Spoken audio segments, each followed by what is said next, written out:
Come on, baby. Come on, old Gertrude. You can do it. You can do it, Dirties. It's TikTok. It's TikTok. Let's talk some tech. Ooh. We talk about tech. We talk about the tech. Sometimes. Texticles. Tech. I see what I did there. Oh, Yeah. all right. Here, let me open up the live controller. I think we're good. Hello. All right. It says stream starting soon in 0.00 seconds. All right. Let me see if we got video coming through. Yeah, we do. All right. Cool. Cool. So, Whippy Killer's first today. What up? We got Whippy Killer over there in the chat, man. folks. Okay, I need to to share this stream everywhere before we get completely started here. Let's go over to. I think we're still just on the splash screen. I know. Here, let me change this. Fuck it. It says 00, so who cares? Yeah. All right, let's go to. Okay, there we are. You see us? Hello. Oh, look who's getting paid this week. Yeah. Look at this guy over here in Ringside Report. Hell yeah, getting paid. Yeah. Pro wrestling and Sorry, my YouTube preview hasn't changed. It's all right. There it is. It'll catch up. It'll catch up. Yeah, that's a long delay. Yeah, sometimes it is on YouTube. It's weird. Let's hear. It's time for Tech Check. There we go. All right. I'm trying to be, prey on people's ADHD here. Let me go to Facebook and tell my family. Okay. We don't get very many viewers anymore, so I got to go tell my family to watch too. Oh, right. Yeah. Yeah. So I go to my personal Facebook and tell your mom's bridge club. Exactly. I go dig her up and like put her online just to get another view. Let's see here. I know that was terrible. That was a terrible joke. Ooh. It's a terrible joke. I don't take it back though. I regret nothing.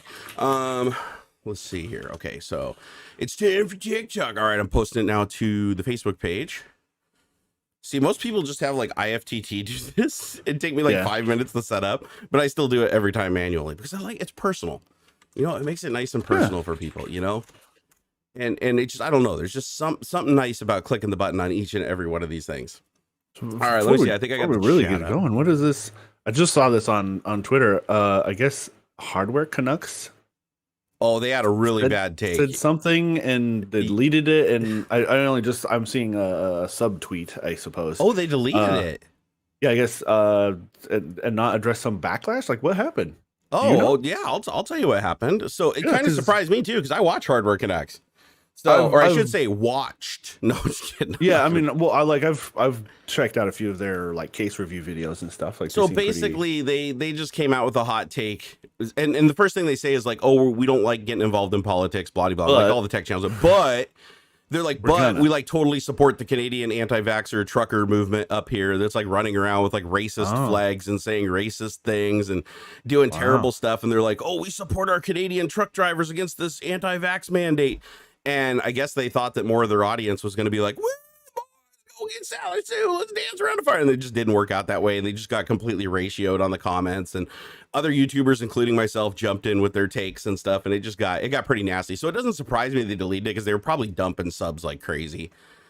But oh yeah, I see here at the top at least they're like they got the Canada love retweet of Elon's Canadian truckers rule. Exactly, and that's how it started. And then they doubled down with like their own tweet saying that basically they stand with like the Canadian truckers against vaccine mandates, and it's like not like it was just one of those things. It really surprised me though because one, I didn't think that even though they aren't political and they don't talk about politics usually, I didn't think that was their stance.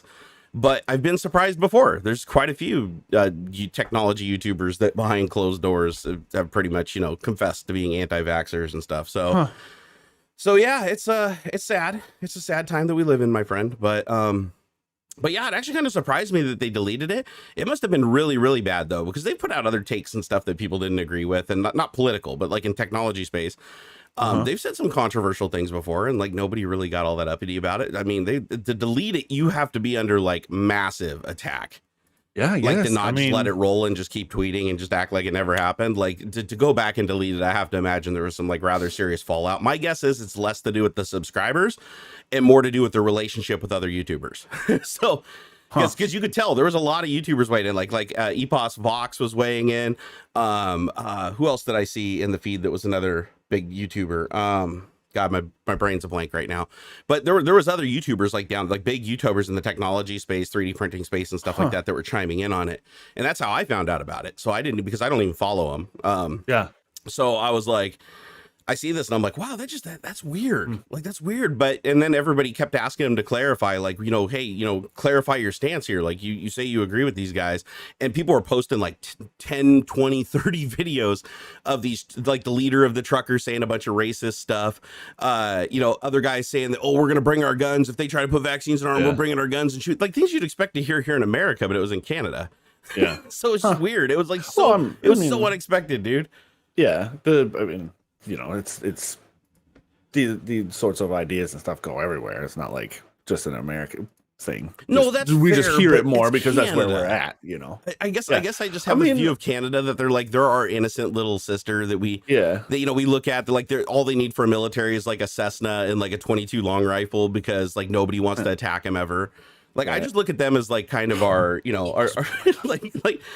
don't look at them as that. Like, I don't see that. It's weird, they're but just like nice guys. Mm-hmm. Yeah. I don't know. So that's what happened with that. That was a little interesting. I'm okay. So like, I was just curious. Take. I don't want to go down deep into this. People are kind of getting caught up on this in the chat and stuff. And we'll just leave it at that. I don't want to go down on that. All right. Path too much. I was just curious because it's going to get I'll just get crazy in the vaccinated. Chat and stuff. That's my last thing. Just get vaccinated. I don't care political or otherwise. Just get vaccinated. Protect yourself and your family. That's where I stand. Period. Nothing else matters. And the other hot take that actually was in the technology space. So this one we can talk about. It's funny. Yesterday was just a day for hot takes. It was weird. Yeah. Like all these big YouTubers coming out and just like stirring the pot. Like Linus came out and said that disabling ad block is the same as pirating or have an ad block on while watching YouTube have an ad block on it's piracy. And actually I get it. I get his angle. I do. I absolutely do, but many people didn't. Because like people didn't, dude. Like I don't know. It was I get it. Yeah, I think people took it out of context. I think because I'm not like my livelihood and stuff doesn't depend on ad revenue. I have less like I don't. It's weird. It's a weird mix, right? Because AdSense, like they posted up that pie chart, and like AdSense made up like I think like 18% of their revenue, something like that. It was close to that, and I know that like that's a chunk. That's a chunk of your income.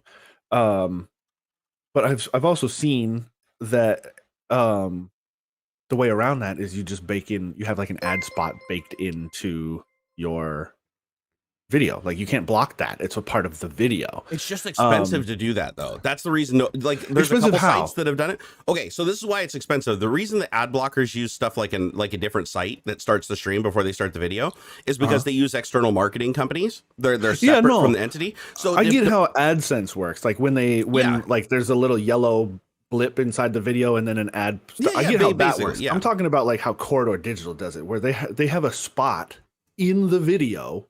It's part of the upload where they have like a sponsored segment of the video. Yeah, totally. And you can't skip that. You can't block that. It's part of the video. Right, but, right. I mean, people can fast forward through it or whatever. And like, I get it. So I feel like, you are picking the pocket, right? Just like you're blocking ads anywhere else, you're blocking revenue from those people and whatnot. I think Linus drew a false equivalence, kind of. I get where he's coming from though, because maybe putting it right up there with piracy might be a little much, kind of. To me, it's more direct. To me, it's a more direct, like robbery, I guess, than like me downloading a video that I don't pay like HBO Max for, right? Yeah. And maybe it's a matter of scale. Right. Like I feel morally not obligated, but I feel less bad about like say pirating a AAA title than I would an indie title. Like I'm not going to download Stardew Valley for free, but I totally will download like the next Jedi game or whatever from EA or whatever. Right. I feel better about picking the pocket of a big guy than the little guy. And it seems like ad block, you're picking the pocket of the little guy where and right, like, well, both. You're kind of picking the pocket of YouTube too, right? If you're blocking the ads, and YouTube isn't getting their cut either. And I think that's where Linus was coming from, because he runs float plane, so he's on both sides, right? He makes ad revenue from his content and makes ad revenue from a publishing platform, so he understands what it's like to get screwed on both sides of that equation. I mean, kinda. Then don't show ads and make paid subscriptions as the only source. Why is that any different? Like, why is that any different? Right? Ad block is like part of, are you kidding me? Then don't show ads and make paid subscriptions as the only source of income. You're going to pay a monthly sub to watch YouTube videos? That is an option already. Do you pay for YouTube Premium or whatever the fuck they call it? YouTube TV or whatever? No, I'm not judging. I don't give a fuck whether you use. I have 2 ad blockers right now. I run an ad blocker too. Like, this is not a place of judgment. It's more of like, I suppose more of like how we're communicating. It is a bit of a robbery. It's like you are keeping these, and you're getting the ends but not providing the means, basically. Right? It's literally it'd be no different than if you were stealing cable from your neighbor. If you ran a cable from his house to your house and was watching TV and not paying for those channels and stuff like that. It's the same. That is the same thing. See, like, those channels are supported by the ads that you watch, right? And and the sub fees that you would pay to whoever. And you're stealing that. Like, whoa. Like, there is no like. And Linus totally did say has said that ad block and buy merch, because that's more of a direct payment. You're not cutting in other people on that revenue. It goes more directly to them. Well, that's how I justify using an ad blocker is I actually have YouTube Premium. I every platform that I'm on that I use, I have the premium account, not the one that just benefits the people, the one that benefits the content creators. And then if I can't do that, I do stuff like buy merch or buy things like that, because I used to be really against an ad blocker. But the problem is, it's like the ads have gotten to the point where it's like on every other website. Like, even if you want to support your content creator, it's like you have to be really careful with the whitelist, because there's so many ads everywhere, and you go to every site and you get these pop-up ads that lock up your browser and stuff, and it's like, oh, your computer has a virus, blah blah blah. It's like ad block eliminates most, if not all, of that. And so it's hard not to run it, even if you just it's not a matter of not supporting the creators. However, there are people that do have that point of view, and I think they're really misguided when you see the people that are like, I deserve this content for free and I run an ad blocker because fuck you. It's like, there are people like that, and I've encountered them, especially on TikTok. But I think the average person that runs an ad blocker more or less runs it just because of how obnoxious all the ads are. But as long as they're supporting in another way, like, I don't care. It's actually more beneficial to support through like a premium, because you'll get more money from them anyways if they're a premium user and watch a bunch of your content than you ever would from watching ads. So. And I don't necessarily agree with this comment of guess what any viewer is, free advertisement. I mean, that's why they show ads. Maybe I didn't say that right. I agree, but like, that's why you get ads served to you from YouTube, right? Is like, it's how else do you keep a platform free? How are they? Yeah, the money has to come from somewhere. From like for anything. Like, public broadcast is paid for by viewers like you. It's like PBS, basically. Just I couldn't help myself. But it's like I do think YouTube could be better about how they do their ads.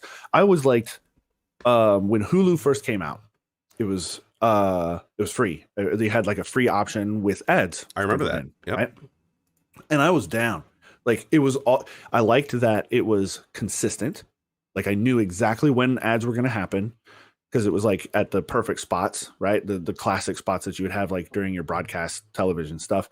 They kept it to 90 seconds only, where like broadcast TV, sometimes you get like a 3-minute break. Sometimes it'd be like 2 30-second. And like, especially during news or sports stuff, it was all kinds of, sometimes, oh, we're going to put this 15-second ad or whatever. Hulu, it was always 90 seconds. And it was like 2 ad breaks during a show or whatever. Totally down. I'll watch. Not only that, I've talked about my love of targeted advertisement. I'm totally down to watch your ads if they make sense for me. What I've heard, and I don't consume a lot of like YouTube content or Yeah. I haven't watched Twitch in a long time, but what I've heard and a lot of the pushback on like, oh, I have ad blocks because I'll get like a 5-minute ad, an unskippable ad, or that drives me nuts. That's that kind of stuff. And like that sucks. That makes for a bad viewing experience. That goes for whether it's for Twitch, whether it's YouTube or whatever, that makes for a bad viewing experience. And so yeah, if it's annoying, I'm not going to put up with it. Totally get it. It makes sense. Fine. And I don't know if it was like because of the adpocalypse thing or whatever. I don't know if Google's not doing what they used to or something's changed, whatever. I feel like most people are okay with some level of advertisements. Most, right? I know we're kind of we're in a niche of enthusiasts and PC nerds that like, oh no, fuck that, man. I don't want no tracking, no nothing, blah blah blah. Fine, great, whatever. But I do think as a market segment, most people are totally cool with being advertised to, as long as it's relevant. Well, we were a generation raised on it, right? I mean, sitting in front of the TV, broadcast TV, and on, and the commercials were really entertaining. They were really short. They were definitely targeted for ADHD kids, right? Like that, where we were raised on. So we're used to getting that kind of ads. But it's like the thing you said, where it's like a 5-minute unskippable ad. And it's something that's not entertaining. Totally like a lot of these ads aren't entertaining at all. It's like, oh, today at business clinic, we're going to show you how to get our class on how to do polymorphic interfaces in the C++. And it's like, oh my God, please. It's like, no, I want to see Terry Crews jump out and be like, C++ son of a bitch, I can take our questions. And it's like, then that's fun. Exactly. Like I'll watch that. And I do think YouTube could put them in a better way, right? Could serve them better, could be more relevant, and that would be more acceptable. I don't know, again, like I don't know exactly how it works when you're like bigger monetized or whatever, like you can pick maybe where in your video ads get shown. I'm not sure. You can. Well, it depends on the platform, but on YouTube, you can pick where the ads are shown, whether you want them at the beginning, middle, end, or a bunch throughout the video. And see, that makes sense. You can even go into AdSense and say which, like nobody does it because it's so damn complicated, but you can technically go into a dashboard and even revoke certain ads. You can go in there and say, okay, I don't want any ads that are political. I don't want any ads of this nature. Like you can go check boxes in the AdSense dashboard saying, don't show any of these ads on my channel. And now the downside of that, of course, is when you do that, your CPM goes down because there's less ads that you're eligible for, which means the odds of you having an ad in the queue are less, which means less ads run on your channel and you make less money. So a lot of people don't end up doing it. But no, you can technically go in and say, I only want technology or gaming ads on my channel and nothing else. Yeah. And so some people here in the chat are making some good points too, like Dean Myers. Why do they play ads that are non-skippable and in Spanish, right? I get that same kind of on Hulu. Like, why am I getting this random Spanish ad? Like, what part of your algorithm is telling you that I want to see this? Yeah, or the same ad 5 times in a row, like we were talking about before. What gives you the impression that I even know what this is about? And that's what I mean about the experience. When it's a 5-minute ad, which is basically another fucking YouTube video that I can't skip for something that I don't care about. Yeah. That makes for a bad experience. That causes me to, it's the same. Look, it comes from the same place as pirating music, pirating games, pirating movies, right? People pirated music because they didn't want to spend $25 an album for 3 songs that they like. Okay.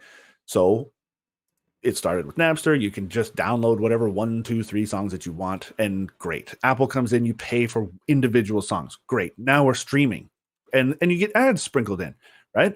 Unless you pay a subscription fee. And it seems like it's like we're on a similar path here because it's annoying, right? It's always about reducing the friction for your consumer to get what they want. But you need to get what you want too, right? And that's, you want to get paid for producing this content. You have to do it in a way that is as frictionless as possible for the consumer. Mm-hmm. And because people are being pushed towards ad blockers or downloading movies or whatever the fuck because it's annoying. Like, yeah, like people are intrinsically lazy, right? Annoying. They're not going to go look for it if they don't really need it. Like that's one thing you'll notice. Like the average person isn't going to take the time to figure out what an ad blocker is, where to download it, where to install it, unless the problem is so freaking annoying that they're like, oh, I'm willing to learn how to do that. Yeah. And then like choose your own ads. Hulu has those sometimes. Like you can pick your ad experience. It'll be for the same product or whatever, but they'll have like three Yeah, different Twitch does that too. choices. Sure, that's cool. Great. Plus, honestly, that's trickery, by the way. You're doing market research for them. That is an A/B test. They're which one are you interested in? And so they give you three options, and you're literally telling them, oh, this is what I'm more interested in, or this kind of ad is what I'm more interested in. Yeah. And they'll then, depending on how those numbers work out, you'll get those or just in general, they will make more ads like that. Brilliant. It's smart. It gamifies it even too, because it's like, oh yeah, oh, it's an illusion of choice. You're still getting an ad, right? But it's something that you want to watch. It reduces that friction. Yep. It's not annoying. It's easy. Oh, finally. Oh yeah, that looks cool. I'll watch the Geico one with the goofy hat instead of the one where he cries at the end or whatever. Like that's what I mean. Is like it isn't about the user experience. It seems I don't have direct experience with this, but it doesn't seem like YouTube is interested in improving the user experience for their ads, and so people turn it off. People use ad blocks, or the content creators turn to baking them into their content. Yeah, the thing that really sucks about it though is this only ends one way. This really, now the ad blocker is so many people use it. Like I think the last estimate I saw was like somewhere around 20 or 25%, which is a lot when you consider the grand scheme of things that are running an ad blocker. They're just going to have to nest the ads into the stream. And when they start doing that, that's going to cost them more money to do, and more technology and more stuff, which means that money doesn't come out of their pocket. That comes out of the creators' pockets. Right. So, which is unfortunate because it means in the end, everybody's going to get a less blockable ad that they have to sit through. They have less choice because they're not even going to have a skip button. They'll have to like fast forward through it, because it'll be a part of the stream. And with all that considered, you're still going to get less from it as a content creator because they have to fund the additional technology that was needed to do that.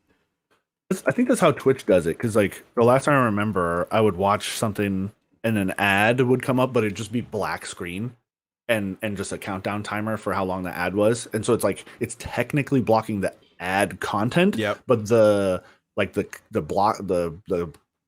pop-up or whatever, it's not even a pop-up because it's not like a separate element. It's like baked into the video stream. That's what Plex does. Yeah. So if you've ever used like Plex streaming, if you have an ad blocker enabled, it still pops up and shows the black screen with like a countdown of like 5 or 10 seconds, whatever the average time of an ad is going to be. And it just does the countdown for that instead of playing the ad. But then on the flip side, if it does play the ads, some of the ads are like 30 to 60 seconds long, and there's like 4 of them. So it's like, so I understand people's point of view. I definitely can see this one from both sides, where it's like, as somebody who's a consumer of content, if it's so freaking annoying that in the end you're watching 10 minutes of ads for 5 minutes of content because of all the shorts and these tiny videos. You notice that too. There's a trend on YouTube, like YouTube successfully moved everybody, because not only is there a push for shorts, I'm seeing a huge amount of videos that are only 3 to 4 minutes long. So people have even have the average time of their videos on all these channels. I was like, why is this happening everywhere? Like I thought maybe a couple creators were like, oh, let's make some shorter content. But no, it's because YouTube rewards that. Like, because the shorter your video is, the more videos they can watch, which is the more ads they can serve, which is the more money you make. Shorts shorts get a lot of views, but don't make a lot of revenue because they can't run long ads on a 15-second video. Right. So, but 4 or 5 minutes is that sweet spot where if you can get somebody to watch double the videos in the same amount of time and get double the ads, it's just another creative way for content creators to figure out how to make up the deficit from ad block. Yeah. And I don't know. I really don't like the long form. Like we're talking 5-minute ad video. That's outrageous. I don't want that. I don't think anybody wants that. That's stupid. I don't want your whole landing page pitch video interrupting my shit. If they forced it to only be, because like I don't know how it works on broadcast television, but it seems you have like 3 choices. You got 30 seconds, 1 minute, 90 seconds. That's how long and sometimes 2 minutes. I've seen long form commercials where it's like 2 minutes and then it's like the whole ad break. But that's how it should be. People are like conditioned for that and would be much more accepting. It is totally these like bullshit long ads and the irrelevancy of them. Yeah. Like, Hey, speaking of other BS that's going on right now, I'm actually responding to it over on Twitter. Oh. Is lately I've noticed this for 2 shows now, and I'm still trying to figure out what it is, because I don't want to just do like everybody and just call it a shadow ban and like throw my hands there. But no notifications are going out for Tech Talk anymore. Oh man, I was even careful to put things in the title that were okay, clearing all the tags, like making it so it wouldn't trigger any system. I just put a message out on Twitter and said, looks like no notifications are going out today because we have less than half the viewership that we normally do.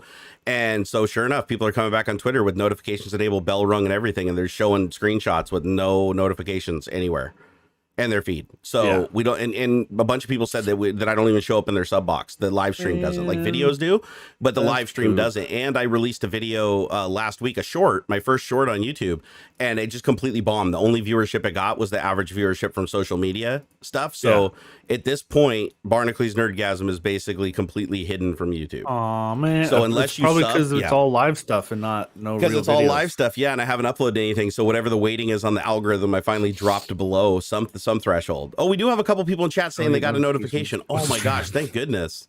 Yeah, thank goodness. At least some people did, because so many people are saying they're not getting it. I had somebody message me. YouTube's a catastrophe. Yeah, because they do a rolling notification. Chances are they're probably only sending out a few notifications, and then if all those people that were notified show up in view, then they send out a couple more. But they're really not pushing out notifications to the majority of the audience. And that sucks. That really sucks, because that means the only people that really know that we're streaming, other than the few that might get a notification, are the people that are watching on social media for when something goes out. So that kind of stuff's frustrating, but it also kind of illustrates why people are having to be kind of creative and clever and come up with like new solutions to figure out how to monetize, especially when they do it for a living, because these companies, and it's their right to do it. Like, I'll defend their right to do it. It's like they're a private company. If they want to change their algorithm or whatever, and they want to be more profitable or move the thing, I can complain about it. But at the end of the day, it's like they are a company and they're allowed to do that. And I'm fortunate that I can even be on their platform in the first place. But it's still frustrating. It still takes the wind out of your sails when every week you do a live stream and people message you and go, oh, I haven't seen a Tech Talk in like 4 weeks. When are you guys coming back? And I see this constantly, like, oh man, where's Tech Talk been? I've been logging in. I haven't seen a new episode in ages. And I'm like, but it's all right there.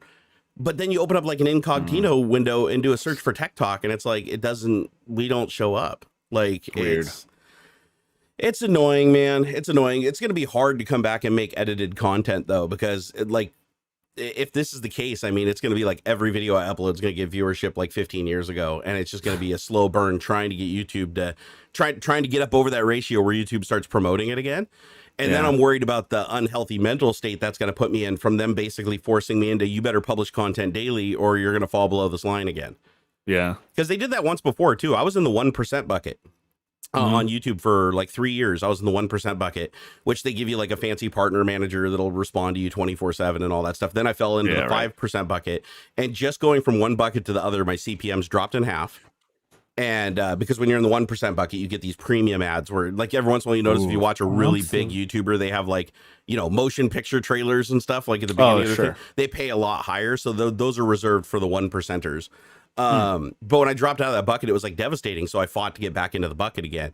And that was just a mental like killer, dude. It's like, I feel bad. I feel bad for content creators, because I don't think a lot of people realize that even though in the videos they're trying to be like, oh, hey guys, today we're doing this awesome thing. And every day they're like flying helicopters and, jumping out of airplanes and shit. And it's man, I'm curious how that's going. I want to see how I know that's going to be forever, but man. Yeah. The Jacob guy or whatever. What's his name? Jacob. The dude jumping out of his plane, pretending like something was wrong with it. He fucked up. Yeah, man. The FAA is gonna have a field day with that dude. He hasn't posted since the event. He can't imagine why. Oh, and he lost his sponsor too. He lost his sponsor for Ridge Wallet or whatever. The feds are gonna, like, the FAA is. Yeah, well, that goes down a whole nother rabbit hole. Yeah, he probably left the country, dude. He probably already is. That's why we haven't heard from him. He like burned off his fingerprints and crossed the border. Like, he's like, I'm done. Well, it's not something like, I don't think he's like, it's not, I don't think it's anything jail time, because like nothing, like he didn't hurt anything or break or kill anybody or whatever. But like, it's something that he'd probably get a fat fine and he can't ever fly again, kind of thing. Like, everybody has the consensus he's going to lose his license 100%. But the fact that if he doesn't get any jail time, that is weird to me. I don't know why, because I know he didn't kill anything, but still, if you robbed a bank and nobody died, you still robbed a bank, right? It's like you broke the law. the FAA is like, they may not have like the power to, maybe they are only allowed to like do up to a certain things like fines and take away your license kind of stuff, unless, because like even from like a criminal law standpoint, what did he do? Litter? Yeah. You know what I mean? Like he didn't. I mean, maybe it's because I know somebody like, who went to jail, not filing the accident appropriately, moving the wreckage before or in an inappropriate manner before like the NTSB could look at it and stuff. Like there were like a few rules that he absolutely can go to jail for it. Okay, I believe Hobbs. Hobbs, I know is big, well, no, and here's the thing: nerd. I know somebody who went to jail. I mean, they were only in jail for like 30 days, but they went to jail for purposefully throwing stuff out of an airplane. Yeah. So literally, like not throwing the airplane out of the airplane, like literally just throwing garbage, like throwing Coke bottles and stuff like out of the airplane. You're not allowed to throw projectiles out of an aircraft. Makes sense. Yeah, and sure. so the way I see it is he crashed his entire aircraft on purpose. So that's tantamount to throwing an aircraft out of the aircraft. Yeah. It's like, that could have hit people. And the reason the rule exists is because that could have hit people. He didn't have any control over the airplane, and there were lots of people they could have been hit. I mean, the odds are low given the square footage, but there were people within the area that could have been hit. And the other thing was he slips up on the video, and you can see a farm in the background that's not but a couple miles from him that he could have easily circled for like 5 minutes and landed. There's plenty of people saying like, dude, just like even worst case scenario, like they walk through, like there are steps you're supposed to take with an engine failure. Totally. He did none of them. He didn't pitch the thing for glide. There's no evidence that he tried to restart the motor, blah, blah, blah. Did not go through the checklist of shit you're supposed to do. And then like, there's like, oh man, when he jumped, like you can clearly see like there's a perfect dry riverbed that like these types of airplanes are like practically designed to land in. Like that was a perfect spot. Anybody who knows what they're doing could have like easily put that thing down right there. He did not have to just bail out. Yeah. Like he didn't even try. What blows my mind is why didn't he at least fake it? Like you'd think if you were orchestrating you'd fake like trying to start it and messing around with it and trying everything and pulling knobs and stuff. Be like, just said, I'm out. I tried everything for like 5 minutes and then bail out. But no, he like just engine off, instantly. Doors already open, out the side. You're just like, what? Like, how did he edit that and think that wasn't going to raise red flags? That's that out of all this, that's the thing that I'm most surprised about. Not the crashing of the airplane, not the stunt. We've seen YouTubers do stupid stunts all the time, faking robbing banks and stuff and going to jail for it. But what blows my mind is this guy who has a pilot's license who actually flies planes very frequently. He has his own plane. A lot of it on his channel. Yeah, and the dude is just like, nobody's going to question. Like, not while he's shooting the video. He's editing the video, which you go over time and time again, doing all the jump cuts and getting all the angles and everything. Even if after all that, he's still like pushing upload, like, oh man, this is gonna kill. This is good. This video is gonna be so awesome. And you're just thinking to yourself, you're like, man, he just missed all that because he was so hyper focused on, oh my god, this is gonna be so huge. Like everybody's just gonna forget about it. Nobody's gonna care. And he couldn't have. That was a bad call. That was a bad call. And like Untidy Tech kind of hitting on a good point too. Is like, it's almost like it doesn't matter, right? Because like, there's no such thing as bad press, right? So like, it doesn't matter if he pulls his license or whatever. I mean, as long as he doesn't go to jail, right? Like he's made his peace and he's gonna be making money off of this controversy for a hell of a long time. So yeah, and I bet you this video it looks like it keeps gaining momentum. It's over 1 million views last time I looked at it. So I believe it. I could see this video being one of those ones that just because more and more people know about it, and then when the FAA comes out with their report and then that trends, I could see him getting like 20, 30, 40 million views off that video and having it be hyper viral. And sure, he's basically a Star Wars kid at that point, but still, I mean, he could make so much money off of that he could just transition into a meme channel and just do whatever he wants and still be fine. So do you know if it's still monetized? It is. Oh wow, it totally is. And That's people are like, why is this still on YouTube? Because it shows a dangerous act. They're deleting people's videos that are just like showing them sitting at a table like soldering stuff and accidentally burning themselves, and they'll delete it and be like, oh, this violates guidelines. But a dude jumping out of an airplane and crashing it in the ground and getting stuck in the thistles and stuff, and it's so much contradiction there. What is it? They were not interested in the crashed aircraft and engine. Oh, they did. Last I remember, they were investigating it like any other crash, and 1.5 million views. Dude, this thing, it's gotten another 500,000 since I last watched it, I think a week or two ago. Wow. So this thing still got wings. Chris Prillo says that we're better than talk radio. Aw. Well, we love us some Chris Pirillo. You know, whenever we had tech support problems growing up, you know who we called? Chris Pirillo on Call to Help. Call for help on Tech TV. Yeah. G4 Tech TV, man. You call up old Chris and be like, I don't want to talk to that Leo Laporte son of a bitch. I want to talk to Chris Pirillo. That's funny. Hey, I want to thank some of the people that are supporting the channel today. I am me. Thank you for the 500 sexes, which equates to $53 nice. US. That's you are awesome. Great, dude. I know that is so much. That is a huge tip. That's the whole shaft, Send me some dude. Stroopwafels too while you're at it. Ooh, nice. Said, have some sexes, guys. You deserve it. David isn't here, so I'm shadow giving. Yeah, hopefully we get David back eventually. He's been pretty much off of social media, like posting like maybe once every 10 days. And busy so man. I think he's off shooting some crazy blockbuster Guillermo del Toro movie or something, man. He's off in the thistles, but he'll come out of his cave every once in a while, but he's got to do his professional thing first. You know what I mean? It's true. Ruben, thank you for the subscribe to the channel. Thanks, Ruben. We got Elvis Stooges. Thank you for your subscribe to the channel. Great sandwich. Joe I know Rubens are great. Joe Tachi, thank you for the $2 super chat. He said, good afternoon, Barnadude and Beardatron 5000. Hey, I love it. That's good, Beardatron. Oh, you man. Are the Beardatron. I'm going to get a fucking little Megatron's got nothing on Beardatron. That's great. Oh, and let's hear Lewis 69420. Thank you for the $2 super chat. He said, pronounced Louise. So Louise, okay. 69420. Louise. Of course. Okay, yeah, Luis. Yeah, yeah, sure. Louise. Like going to the loo, and it's easy. After you take the stool softener. You got to take the stool softener, man. As you get older, just makes your life better. That's all I'm saying. Next time at your store, pick up some Turbo Lax, man. It'll just it makes sitting on the toilet such a wonderful experience, and you might have a chance of getting up before your legs go to sleep. Dude, have you ever done that? Do you ever just go sit on the toilet and just zone out on social media? Dude, like an hour goes by and your legs are dead. Yeah. You get up and you're like even shaking. Before social media. Actually, I remember I don't know why this stands out, but it was like a letter to the editor for PC Gamer. Like there's like a page in there where they would take letters and answer them from the editor or whatever.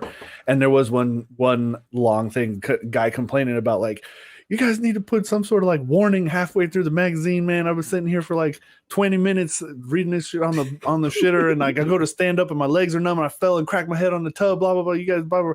It was just great. I thought that was so funny. Well, I do a lot. You do that shit and you rest like your elbows on the at the end of your quads, and then it just cuts it all off from your feet. Man, yeah, I'll just lean against the wall. Like the wall literally has like a mark from me like leaning on it. Like the paint is like shiny. From where I just like lean into the wall, just sit there on my phone going like this. And it's funny, like last night I walked in there and it was like, I want to say it was 10 p.m. And when I came out, it was like 11:30. And I'm like, I was in there for an hour and a half, just like sitting on the shitter, like messing around on social media. Sure. I was like, that's just crazy that time flies like that. Like there's this weird time dilation effect when you're online. And social media, like actually the worst one is TikTok. Like TikTok, you can sit there and just like 5 hours go by and you're just like, what? Yeah.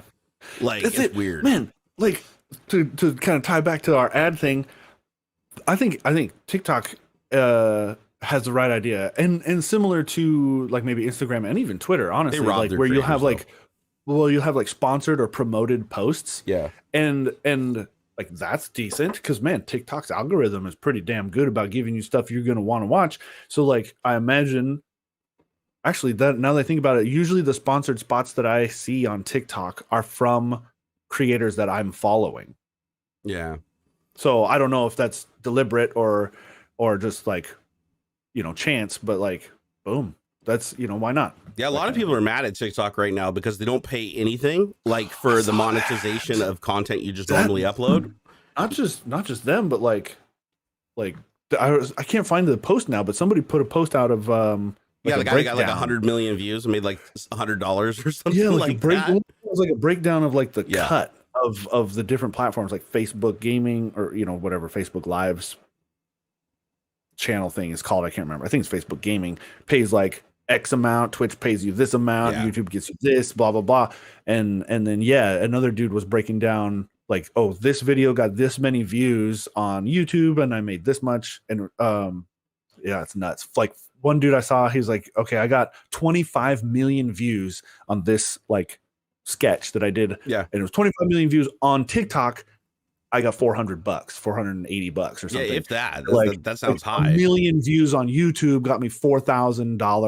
2.5 million views on Instagram or something got me $2,500, but then like it was so many more views and I got peanuts. Well, put it this way. I did a test myself. I uploaded, because Instagram now has monetization where you can just enable a bonus on a reel.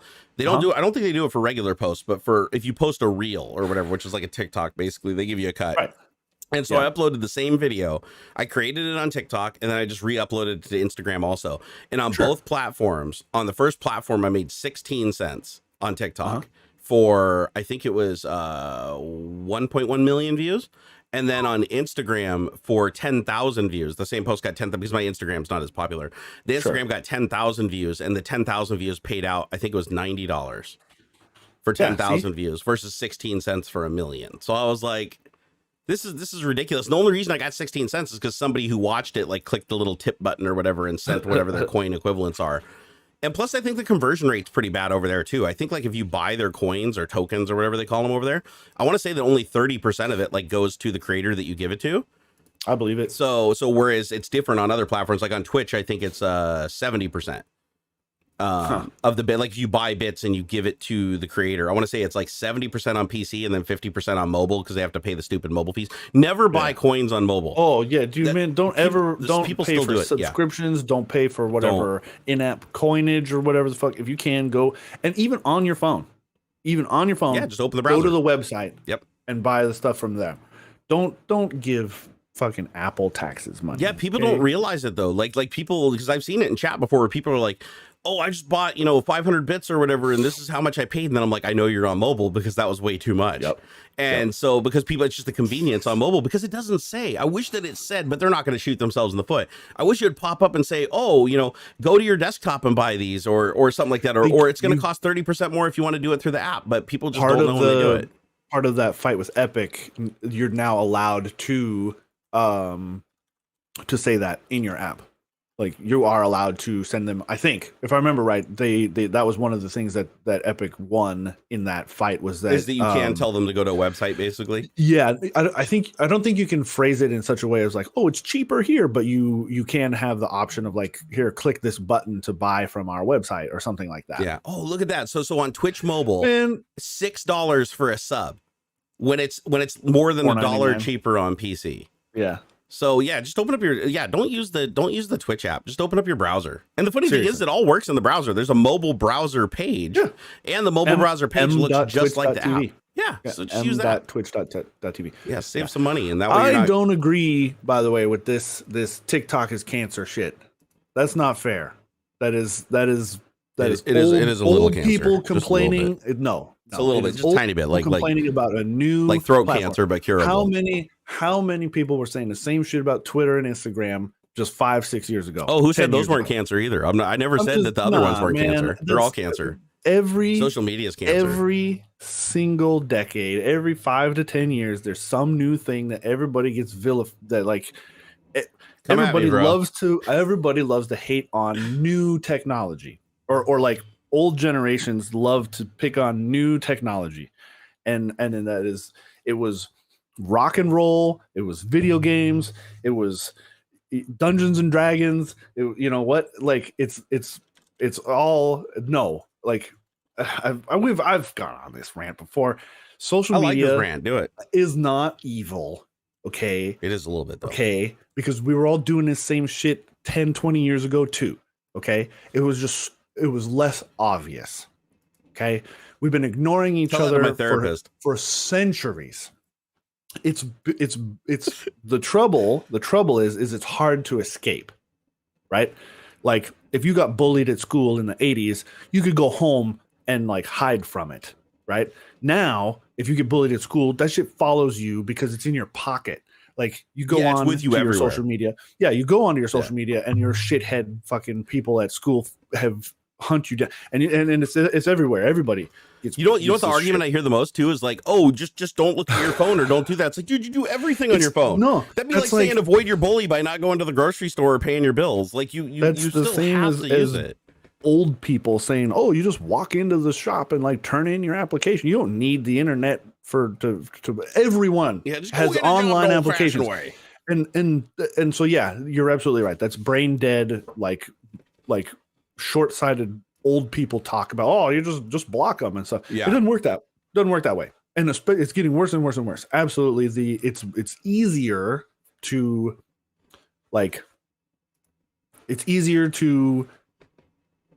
have that shit follow you around. I read through like this. It was a long ass thread about some guy who's for like the last 2 years has been like harassed by this group of like, they're like professional trolls or something. Dude gets like suicide, like death threats and stuff to his house. They've doxed him like 3-4 times. He's tried to they're threatening to kill him. They're telling him to kill himself, hassling his wife and kids.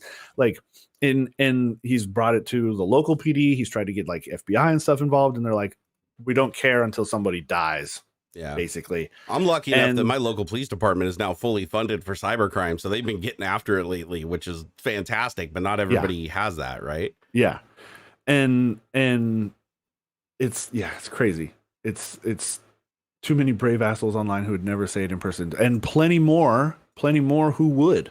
Like that's the thing, is like there is the like problem of it being able to like radicalize people, right?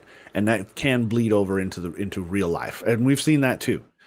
At the end, it's my own opinion that I got from dealing with seeing screwed up things, but I have nothing against the people trying. And that's right. It's like, I don't know what they're talking about now. It's recorded her doing something or whatever. As I said, I'm not hating on the tech. I'm hating on the company practices. Oh, some of the stuff I've seen, I think they're talking about some of the stuff you see on TikTok that just the content filters don't catch and that they don't respond to reports on. So it just like I found one of like this kid that was like 11 years old saying he was going to come to people's houses and murder them and like shoot them, and he was talking like a gangster, and he's like, oh, come up there and murder your ass, and I was like, holy shit. And so I saw this and I was like, it had like 1 million views, and I was like, oh my god. So report it, and I immediately get back the thing that's like, TikTok has analyzed this and it doesn't violate our guidelines, thank you for reporting it, just block this person, because I knew other people were reporting it too. There's no way 1 million people watched that and people didn't report it, and it was up for like another 3 months before they finally removed it. Yeah, that is a problem, and that exists across every platform. The either inability or desire to have better moderation tools. Somebody in chat said bullying a person isn't the same as cyberbullying. You couldn't be more wrong, dude. It's literally in the word. What are you talking about? Yeah, it's not the same. Like, come on, bro. Like, the thing is, at the end of the day, physical, as long as it doesn't kill you, physical wounds heal. Mental wounds, not so much. Oh man, like, it's absolutely cyberbullying. That's just somebody who's a bully trying to justify what they're doing and feel better about it. Where was that? I'm wondering. I don't know where that is, but who said? Oh, it was up a couple of pages. I see. Yeah, bullying in person on the same cyber. How old are you? Actually, that's a good question. I'm curious. No, that's a really good question. I'm curious. How old are you? Yeah, no, I'm sure he'll say it. He's probably within a range. Like, you don't have to be specific. I'm curious because, I can see where, if you are like maybe closer to my age, you can see it that way. Right, because like I was like you didn't grow up with the technology, right? I'm in that fuzzy. I remember a time before, and I'm very much in this technology world, right? I grew up as social media was growing up. Right? Yeah, 55. Yeah, 55. So you nailed it. Yeah. Okay, so that's and I'm not going to say this, and I don't mean this as a like, oh, you're an old person and so you don't get it. The experiences are different. Yeah. Right. I was picked on and not, I wouldn't say bullied like some of my compatriots in school, like got it way worse. But I've also seen what kids nowadays go through. Yeah. When it comes to bullying and rumor. That's what I think is a big problem too, is it's really easy nowadays for something that you have said or done to be edited, twisted, changed, context, put in a different manner, and then you are attacked and vilified, and you can't escape it. Like, Yeah, it's oh, a you say, global oh, thing. Anywhere you you go, say, it's like having a wanted poster, you know? yeah, you say, oh, just block them, just Yeah. ignore it, blah blah blah. Did that work back in the 50s? You know, in the 40s or what, or the 60s, when just ignore the bully when he's stuffing you in a locker? No, and it's the same kind of thing. When I can't. It's not just I can go home and ignore it and have like I'll just write in my journal or stuff. When your whole life, everything is attached to your presence online, you can't escape it. Like, Yeah. they will find you, especially when you have like overlapping social circles, right? Like, okay, I block these people, but my friends or friends of friends of friends and stuff like that are still associated with them. They can find you and they will hassle you and it just doesn't ever go away. And it sucks. It's hard. It's so hard. Yeah. I think on that one, it's just, it's there's an age gap there when it comes to kids that grew up with the technology. It's a matter of experience, right? It's not like, because you're old, you can't get it or whatever. It is a matter of experience. Like, it doesn't seem as, like, to me, it doesn't seem as bad because, like, part of it is like my own mental state and mindset and stuff, but also, like, I don't know, it's just a little different because I'm still kind of in that weird middle ground where, like, why do you care, right? Like, why do you care about the opinions of these people? Like, they're not even your friends. Like, who gives a shit? But then at the same time, like, I get how, like, that constant harassment that's constantly in that's your what ear, it is. It's the volume, or hearing about it. Yeah. Even if you've blocked it, even if you aren't seeing it yourself, your friends or friends of friends or your overlapping social circles will still somehow, did you see Becky posted this thing? No, man, I fucking blocked Becky. Why are you even fucking talking about this? Yep, I'll block somebody and people will just tag me in their tweets like, "Hey, Barnacules, did you see this? Did you see this person that said this about you?" It's like, I don't care. I block them. They're a terrible person. Like, why would I care? But there's no way to avoid it. Yeah. Yeah, we'll add the bully to a group chat or they'll make a fake account and like whatever. It's like the parallel is you went to school. Tough. It's hard. Let's say so if you want to compare this to like when we grew up, like in school, right? It's like if somebody bullied you in school, then you both get drugged to the principal's office, and then the bully might have to go to counseling, but at the end of the day, the parents get called in. They're like, if your kid does this to this kid or whatever, they're gonna get in trouble, they're gonna get expelled. Parents, go beat the shit out of their kid or whatever, tell them to knock it off. He inevitably keeps doing it to other kids, but he stops doing it to you. But anyways, there's a system in place where it's like that person is accountable for their actions. Online, there's no accountability. Yeah. Online, these people just create new accounts and new personas and just keep coming. And so because there's no consequences for their actions, they just keep pushing and escalating things to the point where next thing you know, they're like physically endangering your life. Yeah. Which has happened to me. Like, as a matter of fact, right now, there's an open investigation with my local police department. Right now, they're doing, I can't talk about it a whole bunch, but they know the guy, they found the guy, they've talked to the guy, they've talked to his parents. It's becoming a huge deal. It was something that started out with trolling and then ended with death threats towards me and my family and stuff. And it just got so out of control that the police had to get involved and they found him. Yeah. And I was really happy that they were able to like find this guy. But now it's like the case is building and it's growing way beyond the scope of what he did to me. It's growing. So it's like there's more people involved now. And it's like there's some accountability there. But the problem is that doesn't happen for 99.9%. Yep. And so until that starts happening more often, you still see these people that they don't see a human being on the other side. And they'll keep applying pressure. And the more that pressure seems to affect the person, the more that they keep going. Like, people say ignore the trolls, which is generally good advice, but it's really hard to ignore something when the volume's cranked to 11 and you're blocking more people and you're putting filters in place and everybody's just working around and they're doing everything they can to keep that pressure applied for the purpose of being malicious and to get you to self-harm.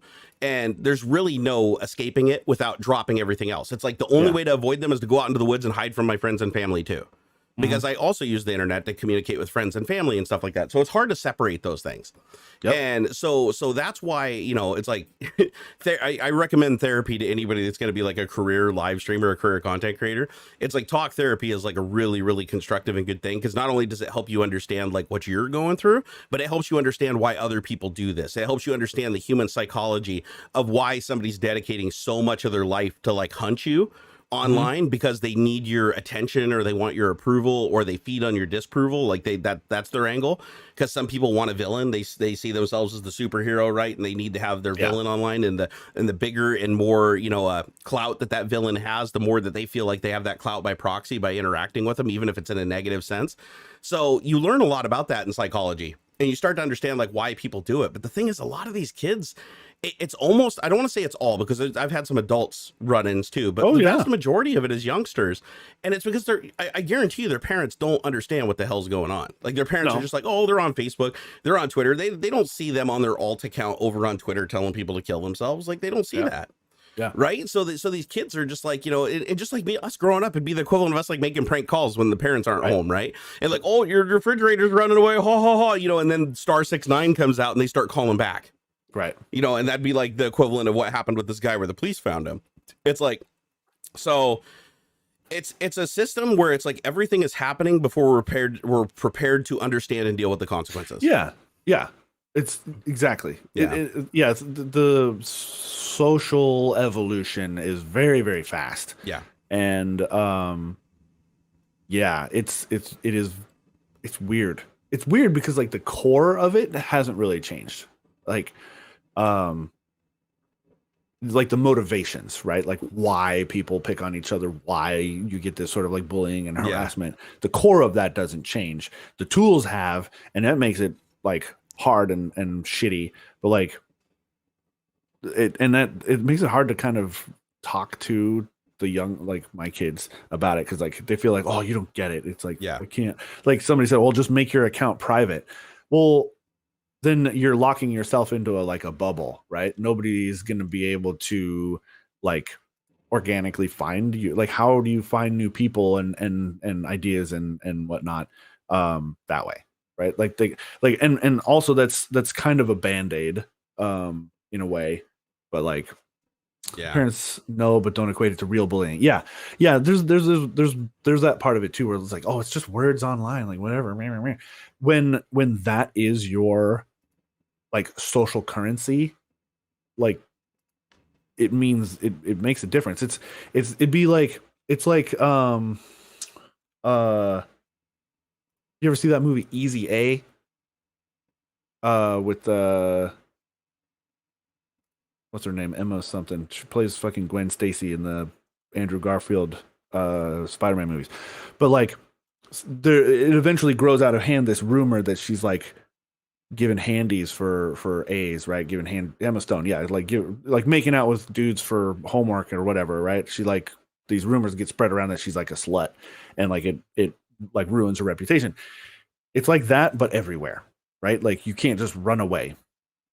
Why would you care others say or think? It's a weird mix, right? It's a hard, like, as an example, I mentioned this to Jerry off stream the other day. I posted a bit of a oh man, I got this new graphics card. I plugged it in. My computer's not working.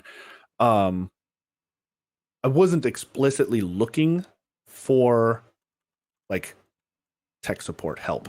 Like I know what I'm doing, right? Someone posted some comments about like, oh, you should have more of this blah blah blah, this better power supply, giving me tech advice. And there was one part of it though that like I took some umbrage with, right? Like I took not offense necessarily, but I was like, this advice is a bit much, right? Like I don't agree with this. And my initial reaction was very spicy. I was like, man, this fucking guy, what they don't, I built thousands of computers, I know what the fuck I'm doing. And I had to stop. And I had like wrote out a thing that was kind of spicy, but I stopped myself, right? And not so much because I didn't care about this person's opinion, but more the other side of it. They don't know, or it is possible that they don't know my background, and that I know how to troubleshoot my shit, and I'm gonna figure this out. I didn't need you to tell me. And while I disagreed with their advice about like, oh, I need 1,000-watt power supply to make sure that this thing runs well, they were coming from a place of trying to help me, right? And so there wasn't It's hard to tell sometimes online too. That's the other thing, is there's a huge communication barrier when talking to people through text. Tone and stuff, right? Yeah. And you only have 280 characters or whatever. Like, and so empathy and stuff, like everybody could just assume benign intent better. And like I see tweets all the time that are somebody like, oh, yeah, you are really fat, lose weight. And I'm like, man, what an asshole. And I click on it, and then it's somebody from Germany where like every one of their tweets is in German and mine's the only one in English. And I'm like, I can Google draw Translate. Yeah, it's just it's a very direct Google Translate. And it's like something that they would say every day over there and nobody would take offense at. But it's like, that's it too. Yeah, exactly. And so like it comes with it. For me, it's intent. For me, it's always intent. Right. Yeah. And you have to, it's better, in my opinion, to start from a place of kindness. But there are definitely times too where it's like, the guy is obviously just being a dick. They're just being mean to be mean. Yep. And that's hard to just ignore, right? It is when it's just a few people, but when it's like all the time, it's really, really hard. Totally. So yeah. Hey, that's enough of that. Luis, thank you for the $1 super chat. Hey, well, today's depressing segment was brought to you by Ringside Report. The point is, social media is not that bad. Okay, the positives of social media are far outweigh the negatives, but too much time is spent looking at the negatives. The same thing that I remember from old school MMO days, right? For every butthead who are very loud, there's 1,000 good people who are completely satisfied, completely happy. This is how MMOs would get changed into shitty games, because devs would only listen to the people who were complaining, and not doubling down on the people who were happy with what they got. And then eventually your core people leave, right? And so it's a similar sort of thing. Well, look at it this way: if you played WoW, yeah. So if you played WoW, the way I would like compare like Twitter. Let's just use Twitter as the analog here. So if you compared like Twitter to WoW, it would be the equivalent of somebody in the game that you have to log into the game to talk to your family. Like you go and visit your family and talk to your family and friends by jumping in the game and going to their house. Imagine having somebody that you couldn't make go away, that you couldn't lock out of the house, that just follows you around and constantly screams over the top of everybody else and replies to every single thing you say, even when it's not to them. You know, it's like that social media, it's really difficult to escape that. And people are just block them, but they create alt accounts. These people are, usually their intent is bad. Like, that's the thing. Like, that's the whole reason when they start taking it that far, is like, that's their intention. And so stuff like that starts getting like really freaking annoying. Like it does. And when the more people that are aware of your existence, the more, even if it's 1%, that's still too much. You know what I mean? Like, it's just 1%. Like, for instance, 1% of 840,000 people is still way too many to be following you around and screaming at you. You know what I mean? So I would say that that's what the fundamental thing that makes the internet and social media different than like every other encounter and every other thing you do, is because it's this one conduit that you go through to communicate with everybody. And unfortunately, it's a public conduit. So like everybody comes and jumps into it constantly and injects themselves. And if you're small, then that's fine. Like, as long as you don't, attract heat from like somebody who's got a big audience or something like that, then you're fine. But as you get more and more and more followers, it eventually gets to a point where it's like, you can't click block fast enough. And if you don't click block, then you can't even see what your family's saying, because it's just buried in the thickets. As a matter of fact, just for fun the other day, I thought this, because my Twitter, I have so many filters and mutes and bans and everything on my Twitter that I just see stuff from people that follow me, people I trust. Everything else just gets flushed out. And so I decided to turn that off the other day, just for like an hour, just to see what it looked like. And it's like, I click on some of my tweets and it's just an entire chain of like 30, 40, 50 people saying the most horrendous shit. And I don't see any of it because of the filters. So I just went and just turned it back on, because I was like, all I did was look at that and I'm like, my God, man. But the thing is like, when I turned it off and I didn't have to see it anymore, and they're just out there able to yell at the world and think that I'm seeing it, then that's useful. Like that feature does work. Like, I have a lot less stress. If I left that off and I just looked at everything, I'd never be able to find the good people that are saying the good things. You know what I mean? Because they'd be so lost in the bad, or by the time that I got to reading it, the good thing, I'd be so affected by the bad, I wouldn't be in the mood. And so stuff like that, like people think, oh, well, just ignore it. Well, you have to read it to ignore it. You can't just like say, oh, I think that person's a bully, I'm not going to read their comment. You have to read it to figure out they're a bully. And then once you've read it, you've already comprehended it. And regardless of whether you agree or disagree, it still affects your mood. Everything does. Like the air temperature in your room, the humidity, everything affects your mood. And so obviously reading something that's really bad, true or false, it's still going to affect your mood, you know? Yeah, man. Because I've been on some attacks, man. I've had some drama tubers that shall not be named in the past send their entire audience after me, and I'm getting 2,000 things a day. You know, calling me a predator and calling me this, and just like you know, just inventing everything in the world, and then them DMing me, going, "Haha, you know, I can ruin your life. I've ruined other people's lives. You know what I'm capable of." And all I can do is just ban, filter, ban, and basically just lock everything down for like a month until it blows over, and they go attack the next person to try to stay relevant. Yeah. So I know what that feels like, but I don't think everybody knows how to use those tools properly. I don't believe everybody's tech savvy enough to know how to go in there and set up all the words and phrases and the block list and everything like that, and how to set up. Not everybody knows how to do that stuff. So they just see it and they're like, what do I do? So, wait, so if I have a tantrum, will it be filtered? Yes, it will. Something slipped through my filter though. There's no filter that's foolproof. But the nice thing is, if you do something to intentionally evade a filter, Twitter takes it way more seriously and bans you. Yeah. So everything that I've reported where it's been somebody clearly getting around a filter by like, you know, doing like underscores and things like that on words, like purposefully to get around a filter, and you report it as malicious, they go and delete them and then delete the alt accounts. So I don't see that happen nearly as much as it used to, surprisingly. So again, if a platform does its job and starts acting on stuff, people stop doing it. Right. You know, it's the same thing with the whole swatting situation. It's very rare. It happened like 5 times a day back in its prime. But now that, you know, they've got the E911 trace, they can trace through VPNs now, and they're actually catching the people that did it. You notice it went way down. The number of attempts went way down because of just the consequences. You know, people were getting sent to jail between, what was it, like 15 and 24 years, I think, for a SWAT. And that was even if somebody wasn't killed. Domestic terrorism.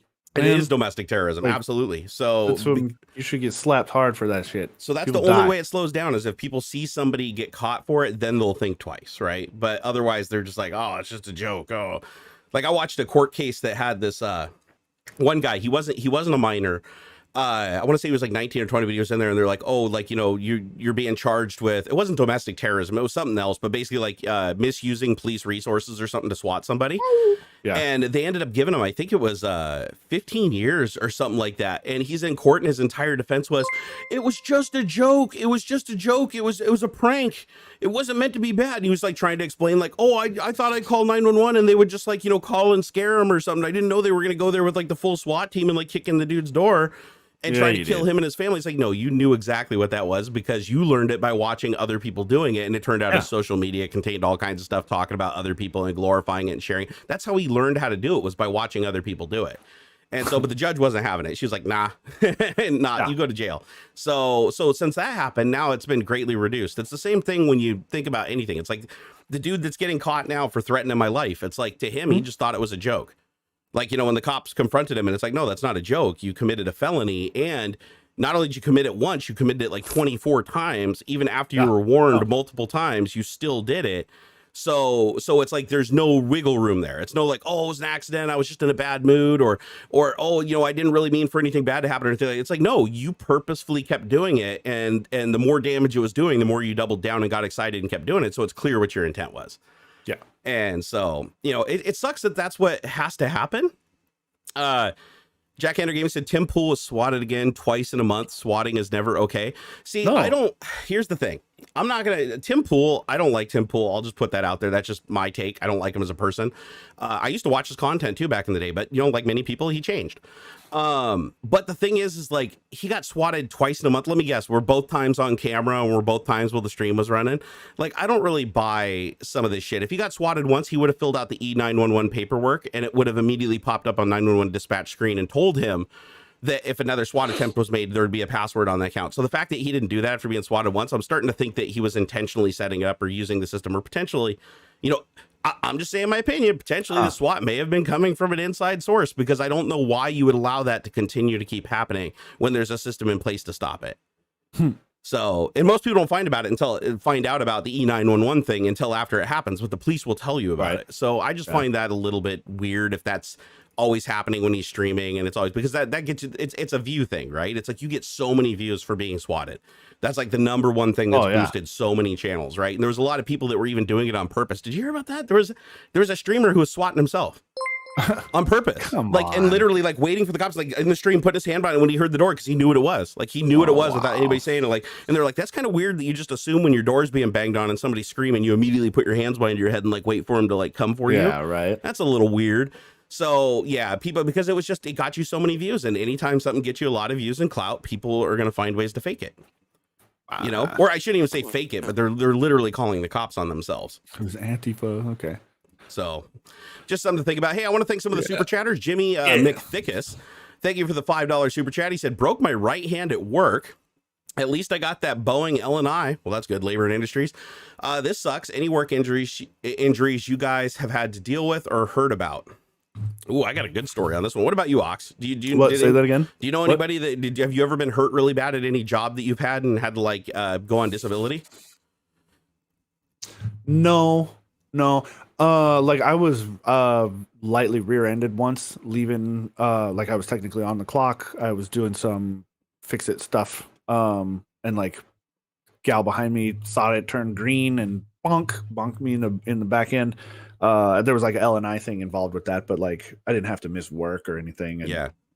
No, I mean, I've cut, burnt, stabbed myself. I've dropped things on my toes and dinked my. I was one time. You're like, I'm bulletproof. I got these giant googly eyes. They're like 4 or 5 inches across. I put them on my nerd glasses I had at the time. I put a little sticky thing and I put them on the glasses. So like, I put my glasses on, right, and then I had the big giant googly eyes attached to the glasses. I'm goofing around, walking around in the warehouse, and straight up, bam, walk right into a pole. But no, never time loss accidents. I've never had any time loss accidents. No, so me personally, I've been shocked really severely and had to go home for the day because I couldn't move my extremities and somebody had to drive me home. Comes back, man. You just wait a little bit, it comes back, dude, baby, dude. Like, don't ever work on electronics that are plugged in an old building built in like the 40s, because fuses do not blow you fast. Weren't man. wearing Breakers your anti-static wrist strap. I was Shame not. on you. I was not. That's on me. Yeah, no, I shorted the strap anyway. I shorted my fingers across because I was trying to put a fuse in a power supply, and I turned off the power strip, and my coworker turned on the power strip because he had something plugged into it and it was around the corner. And so he plugged in, he turned the power strip back on, didn't know I was working on a power supply, and I was just too lazy to unplug it. Whereas another thing, and I was changing out the fuse, and he turned it on right as I was putting the fuse in. So I had my fingers right across the terminals of the mains coming in, and it just like jacked my arm against the side of the desk, and I basically leaned into it and I couldn't get off of it. So I'm just sitting there going, and dude peeks around the corner and he's like, oh shit, and he rips the power strip thing out of the wall, and I just fall to the ground. And I was sitting there for about 45 minutes feeling like, you know when your foot goes to sleep really bad? My whole body and face felt like that for like 45 minutes. I was struggling to stay awake. I was super tired. They're like, should we call an ambulance? And I'm like, no, I don't have health insurance. Like, no, just wait. I'll be fine. But then after that, I felt really nauseous. So they let me go home for the day. Nice. And I was fine. I was fine the next day. I mean, I was really sore. Every muscle in my body like contorted. Like I felt like I just got the shit beat out of every square inch of my body for like a week. Yeah. But that was one that was pretty bad. That's because when you get electrocuted, everything tenses up. Yep. I always love that when you see people like pew, go flying from being zapped and shit. Like, no, you'll connect with it. It's because every muscle in your body is contracted so hard that you like you're like jumping as hard as you possibly could ever. Bam! It's weird. And to be fair, I had been shocked before, and you'd think I'd know better. Like I've been hit by a flyback transformer on a monitor before. Oof. And luckily that one I didn't lock on. If I'd locked on, it would have killed me. But that was one where I had the screwdriver in my hand, and when I touched the flyback, it welded the screwdriver and then just sent a jolt of voltage through my body. Sure. And when I jerked, I slammed into the desk and pushed myself back into the wall, and I was literally through the drywall, sitting in between the beams. And my mom comes running down the hallway and opens the door, and I'm like literally like sitting back like I'm squatting on a toilet, stuck between the two little beams in the wall. And my mom's like, what the hell happened? And it smells like, what's that stuff called? Ozone? Burnt hair. Oh yeah, the ozone. It just smells like ozone really bad in the room, and the screwdriver is like literally welded. Like I had to take a hacksaw and like hacksaw the screwdriver off of the transformer. I used to have a screwdriver that had a chunk taken out of it from wow, because I can't remember what it was, but I was like reaching, poking at something, and then where it shorted on the case or whatever, a big like half circle chunk out of the screwdriver shaft. It was nuts, dude. That's wild. But the injury that's probably the worst one I've ever seen, because he also asked if we've seen other people that have had work injuries. How about you? Do you know somebody else that's had a bad work injury? I've seen pictures. Yeah, man, that shit's no joke. I've seen some pretty bad, not in person, but do you know anybody though, like that's had a bad work injury? Man. Again, not personally. Oh, okay. No. But you've heard of. But yeah, man, and seeing the pictures and the aftermath of things, like, whew, like as an example, I didn't see pictures of this guy, but I've seen pictures of other people. Like way back in the day, my brother got a job. He does like tree trimming and stuff, arbor work. Yeah. The slot that he was taking on this team, the dude he was replacing had got his arm caught in the chipper. Ooh, he's lucky to be alive. Is he alive? Yeah. Like just yeah. Oh yeah, yeah. Like they had the safety thing or whatnot, but it fucked his arm up bad. Like it didn't like tear it off or anything, but it chewed it up real bad. I've seen like guys that's the where like their knees have been blown out or like get a weird thing like and those chipper shredders aren't they like two cogged wheels that like just crush everything coming through? Basically, yeah, like, that's like your bones wouldn't even slow it down. No, dude, nothing, dude. This thing will eat like 6-inch logs. You are not even. You're a bag of meat. Like it's. Okay, I don't know anybody that's had something it won't that even bad skip. happen. It wouldn't even notice. It's just a red mist out the back. Like you don't, dude. Chippers are no fucking joke, man. So the worst injury I've ever seen, not at my work, but I've seen with my own eyes growing up, was logging. We had a logger that was on our property that was falling trees, and he wedged this. It was a pretty big tree too. I want to say it was probably about 2.5 feet thick, like through, and not huge, but I mean it was big. Like you wouldn't be able to lift a round of this thing by yourself, right? And so he started cutting it. And he put the wedge under it, and the whole tree slipped out like this. Like it didn't fall. The whole thing slipped out and fell and pinned his leg to the ground. And we had to call 911, and we lived way back in the woods at the time, so it like took the ambulance forever to find us and like to get up there. And when they got up there, his leg was like so crushed and mangled that they stuck. It was like the jaws of life. They like jammed this thing under and they like spread it out, and it like lifted the tree up a little. But they had to be careful because if the tree fell over, it would just kill him and a bunch of other people. So they had to spend all this time like hooking tethers to stuff and like lifting up. So the dude was probably in there for 45 minutes with the tree literally crushing his whole leg into the ground. And it looked like hamburger, dude. Like when they pulled it off him, it looked like basically like you popped a zit and his leg like came out. And I was like, that's horrible. But he was conscious the whole time. He was in shock. Man. So he was like talking and stuff. Wow. And I remember as a kid, I was there, and my parents, they didn't care if I saw stuff like that. Like that was just normal day in the life of.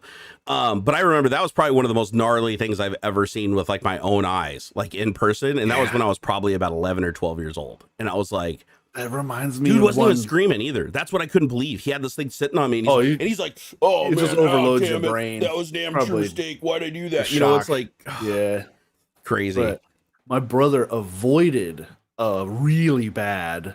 I mean, it was bad, but it could have been hella worse. Same kind of thing. A branch guys, his climbers up in the tree.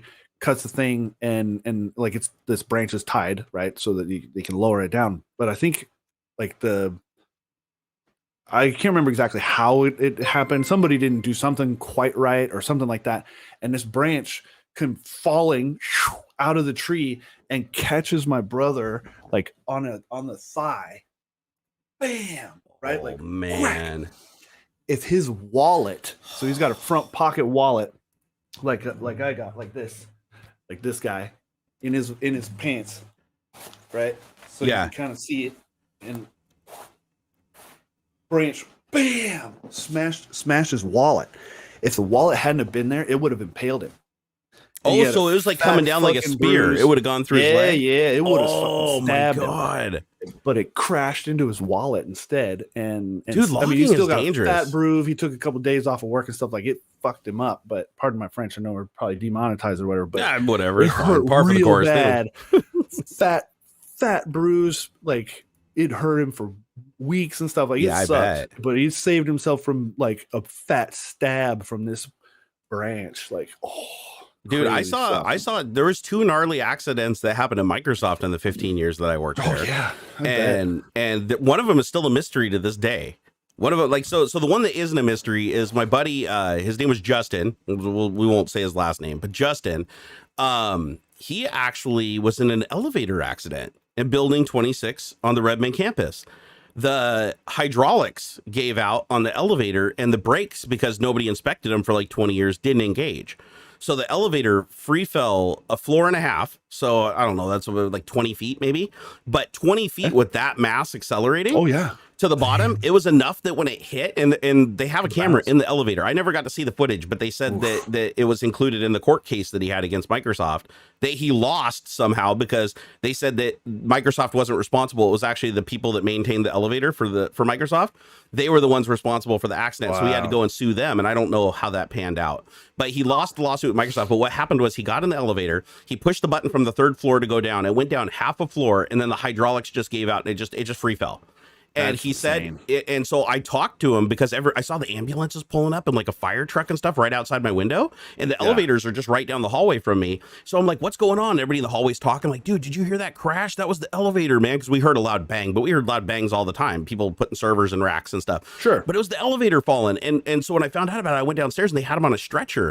And I was like, oh my God, Justin, what happened, dude? Like, what happened? He's like, oh man, the elevator fell. Oh God. Oh, and they were like giving him pain medication and stuff. Apparently, he hit so hard, he said that it like buckled his legs, broke his legs, shattered a bone like in his pelvis, broke a bunch of ribs, messed up his collarbone.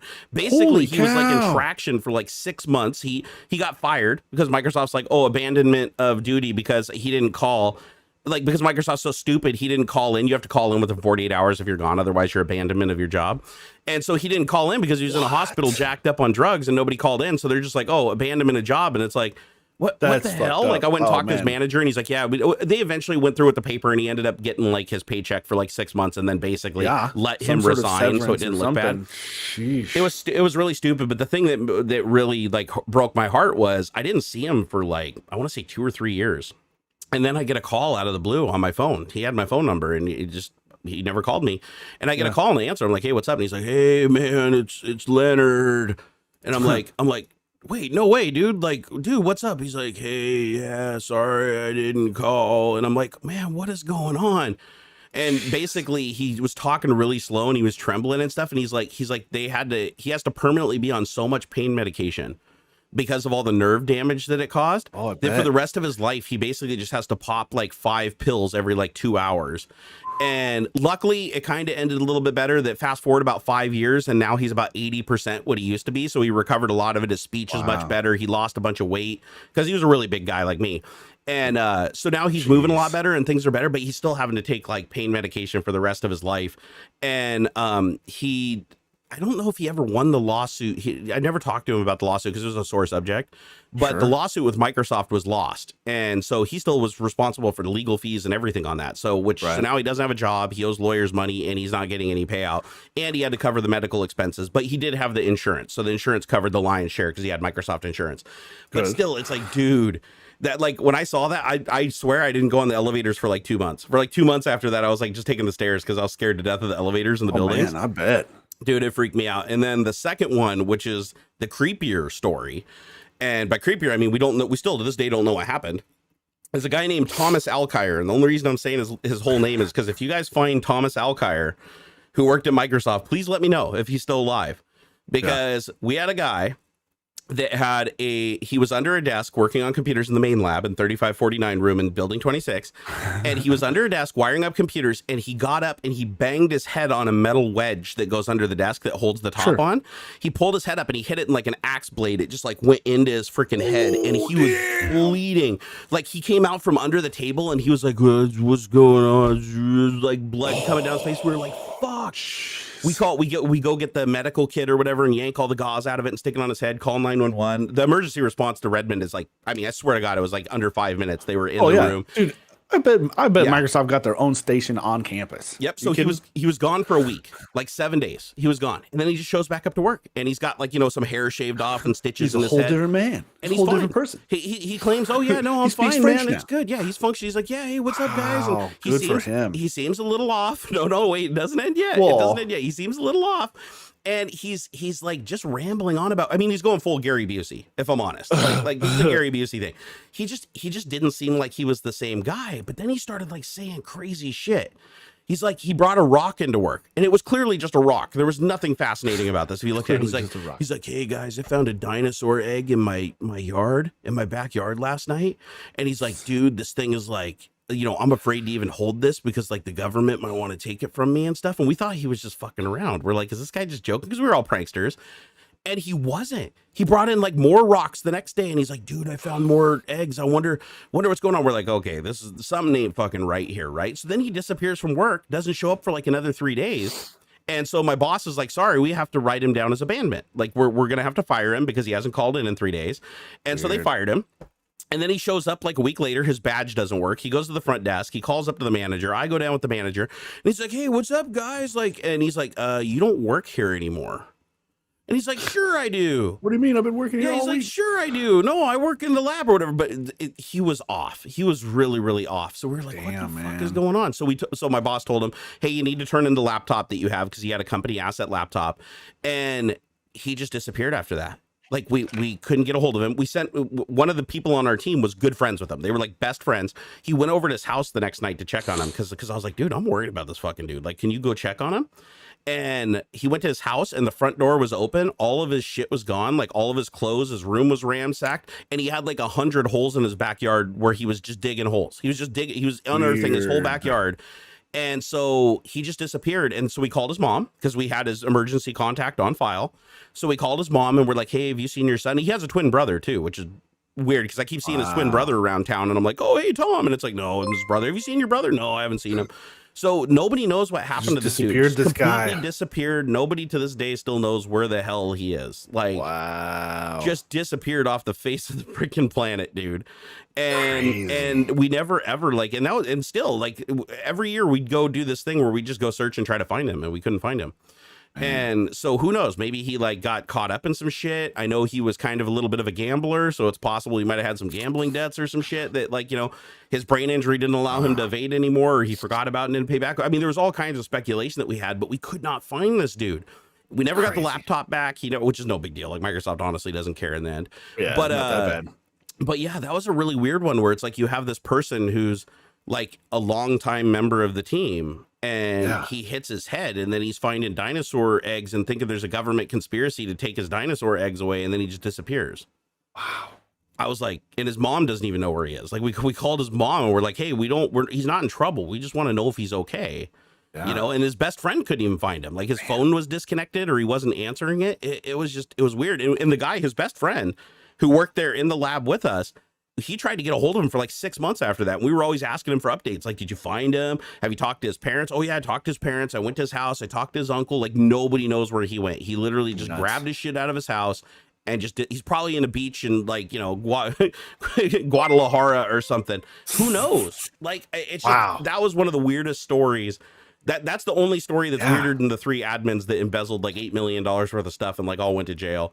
That I ate lunch with every day. This everyday white collar crime. That is true. That is true. I'm gonna use the restroom. I'll be right back. We got some hey, shout out to everybody who just gave all the super chats and subs and stuff. You guys are great. All right, you go PB. I'll read these super chats. I do just want to say, Biker Chris, who gave £5. I love that it came out as $6.69. Nice. Ooh, I wonder if he did that on purpose. That seems like a purposeful action. All right, I want to thank everybody who's been supporting the channel here. Scrolling up here, let's see here. Jimmy McThickis, I already said that one. Oh, Bitchy Poo, thank you for the $10 super chat. He said, good morning. I wanted to thank you for the discussing my 3D printing post a couple of weekends ago. Hey, anytime, man. He said, I unfortunately was called away and couldn't participate in the discussion. Oh man, I'm sorry to hear that, but hopefully you got to go back and watch the VOD or the recording and see how that all turned out. Kevin, thank you for the $5 super chat. And by the way, you are unbanned on Twitter, Kevin. I went ahead and unbanned you.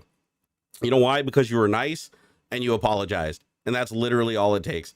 I am me. Thank you for the $10 super chat. He said, when I was 12, I wanted to repair an old phone. Those with the circular numpad, I already know where this is going. For some reason, I ended up sticking a fork in there while the crap was plugged in. Woke up like 2 days later in the hospital. Holy crap.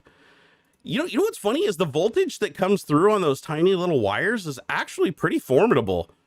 I found this out the hard way. So the main wire that comes through on the phone, if you short that thing, it's got some decent power coming through. At least it did back in the day. Because I remember at my parents' house, I used to accidentally short those all the time, and I'd get a really good jolt through me. The other one that really surprised me was my furnace. So if you've ever installed a thermostat on your furnace, the power that comes in from the 12-volt power supply that comes back through the furnace to the thermostat itself, that thing's got some punch, man. If you watch my video where I install my Nest thermostat, I actually get bit by that thing, and it was like, I really didn't think it had any power. I was like, oh man, it's enough power to like light an LCD screen. Like, this is going to be like the power of a AA battery. No, I mean, it tased me good. Like, I was like, I could not believe that much power is coming back through that tiny, tiny little wire. Can you preempt a ban by apologizing beforehand? No, that just guarantees it for life. Hey, Biker Chris, thank you for the $6.69 super chat. He said, great show. He said, I shattered my pelvis and femur. Oh, God, pelvis. Oh, God, that's hard. And femur around 10 years ago. That was annoying. 3 years to recover physically. Head on with a car on a motorbike. Dude, motorbike accidents are the worst, man. They are the worst. Jason Lewis, thank you for the subscribe. James Gann, thank you for the $5.55 super chat. Keep it at 555.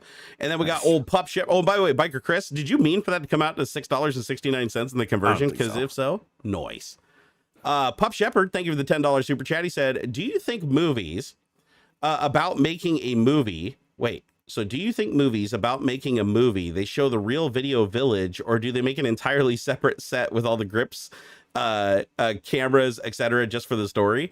The answer to that is they actually absolutely do build a second set to simulate the fake set. Because yeah, I just watched this on an episode of Stargate last night, and yeah, you could clearly tell that they built a set to simulate the recording of the video of the set. Yeah, I could see where depending on the, you know, whoever's doing the video, the movie about making movies, they might have like real behind the scenes stuff, but some of it's going to be fake too. Yeah. Oh, Napalm just answered my question while you were gone. Huh? So while you were gone, we were talking about how much power comes through on the plain old telephone lines or the POTS telephone lines. There's like a lot of power that comes through that. It's like half a volt or something. No, but it's not a whole lot. It hits you hard, dude. Have you ever been shocked by it? Oh no, dude, it's a lot, dude. It is a lot. Like, and I just asked, somebody answered it in chat because I've been popped by it a couple times. He said the voltage, or actually maybe it isn't anymore. Maybe they lowered it now. But back how much? I'm sorry. So maybe they lowered it now. But back when I was a kid, I remember I shorted those lines when I was hooking a line up and a jack in my room so that I could have a modem when I was a kid. Yeah. And that thing popped me good. I mean, it numbed my arms. And and I asked, and they said it was because the old ones had to have enough electricity to run the electromagnet for the bell ringer. So that makes sense. You'd need a lot of current to get that, that freaking thing bouncing back between the bells. Way. Dude, but it's such a low amperage. Like you can barely run an LED light off of it. I've seen like people selling these lamps that are supposed to, you could plug it into the phone jack and it's supposed to light up, so you get like free lights basically, because everybody's wired up for phone lines for everybody's free, saying 50 to 90 volts, but low amps. Low amps, but it's enough to bite you, dude. Like go grab a wire, chop the end off of it, and grab one with one hand and the other, and go for a ride. It won't kill you. I mean, it's not enough to kill you, but it's surprisingly a healthy jolt. Wow. The other one is my thermostat. So my Nest thermostat, when I installed it, the freaking 12-volt rail that comes back from the furnace itself to run the thermostat, I touched that sumbitch and it bit me hard, and I got that on video. That's actually in my Nest thermostat install. Is I'm like grabbing the wires, and I grab it, I'm like, oh god, ow, and I was like, how the fuck? Why do they need that much current going back to it? Probably for whatever solenoid or whatever on the other end to kick on, because it probably needs a big kick. Because the thermostat has the relay basically in it, or to trigger one. Okay. Down over at the furnace. Yeah, probably. I didn't really think about that. Some kind of switch that it's got to flick to kick on the furnace to make it go. Yeah. And that's probably a good, just one big heavy punch to flip it on. Yeah, because they're super rinky-dink wires. If Like you look at them, like they're your these ignition tiny, system. tiny wires, dude. They're so You know? small, and you're like, oh, that can't carry any current. And then you grab it, and you're like, son of a bitch. Oh yeah. You know? Yeah. Wait, Ugh, he said that's still fun. banned? You need to Who's refresh your banned? browser because I literally typed in exactly the name you gave me. You were banned, and then I clicked unbanned, and it said you were unbanned. So I think you need to refresh your page. Yeah. No, somebody apologized for something, so I unbanned him on Twitter. Right on. See, that's nice. See, that's all you gotta do, man. I gotta apologize. And so he's like, I still banned. He said I'm still banned, but no, he isn't. I'm looking at his feed right now, and it says that he's unbanned. And yeah, clear your cookies or whatever. He's got a picture, and he's wearing a hat and like a sweater with white pattern on it. So yeah, no, you're not blocked anymore. It says Picnic Bear in the top. Yeah, no, you're not blocked, dude. You just gotta like refresh something probably. Biker Chris, thank you for the $4.01 super chat. He said, no, the exchange rate has a dirty mind. Oh, okay. So it was the exchange rate's fault that we got 69. Yeah. And James Gand wants to know, thank you for the $5.55 super chat. We really do appreciate that support. He said, what do you think of the Indiana Jones movies? Love Indiana Jones movies, except Crystal Skull was weird. I still enjoyed it though. It's okay. It doesn't really fit with other movies, but it's enjoyable. It lost some of the aliens, like the adventure. I'm cool with aliens, whatever, that's fine. I know like Indiana Jones usually leans more toward like supernatural or like mystical stuff, but I'm cool with aliens, like that's fine. There was something surviving a nuke in a refrigerator definitely threw out the realism of it though. Yeah, that's weird. The whole rocket sled in general, like they all would have died, like but still I don't know, there's something missing. Something didn't feel quite right about it. Like it was maybe like too shiny or something. Like it didn't, I don't know, it didn't have like the same kind of feel. Actually, now that I'm just kind of like chewing on it, I think there was a little too much comedy. I could see that because all the other Indiana Jones definitely had a hint of like serious adventure and consequence and stuff. Yeah, and it was definitely a little more slapstick. There's some funniness like in Temple of Doom, right? Like the kid was funny, but and there's still like some goofy stuff in Last Crusade. He throws the guy out. He's no ticket, right? There's some funniness as you do with an adventure movie, but like I feel like Shia LaBeouf's character was almost like a weird sort of comedy relief that definitely I don't know. It seemed a little too goofy, I think is the real jam. You know what movie I really dug though that definitely had Indiana Jones vibes was it Red Report or Red Notice? Oh, sure. That was fun. That was loved cool. it, I like man. that one too. Like, yeah. I like that too. It was not at all what I was expecting. Like when I clicked on it and I passed by it like for weeks and somebody's like, dude, you got to go watch this. It's great. And some people really didn't like it. Like some people really, I don't know why, but they were like really like offended. I could see we're a little goofy, but I thought it was a good adventure movie too. It was. And good twists and turns too. I couldn't call them all. Right.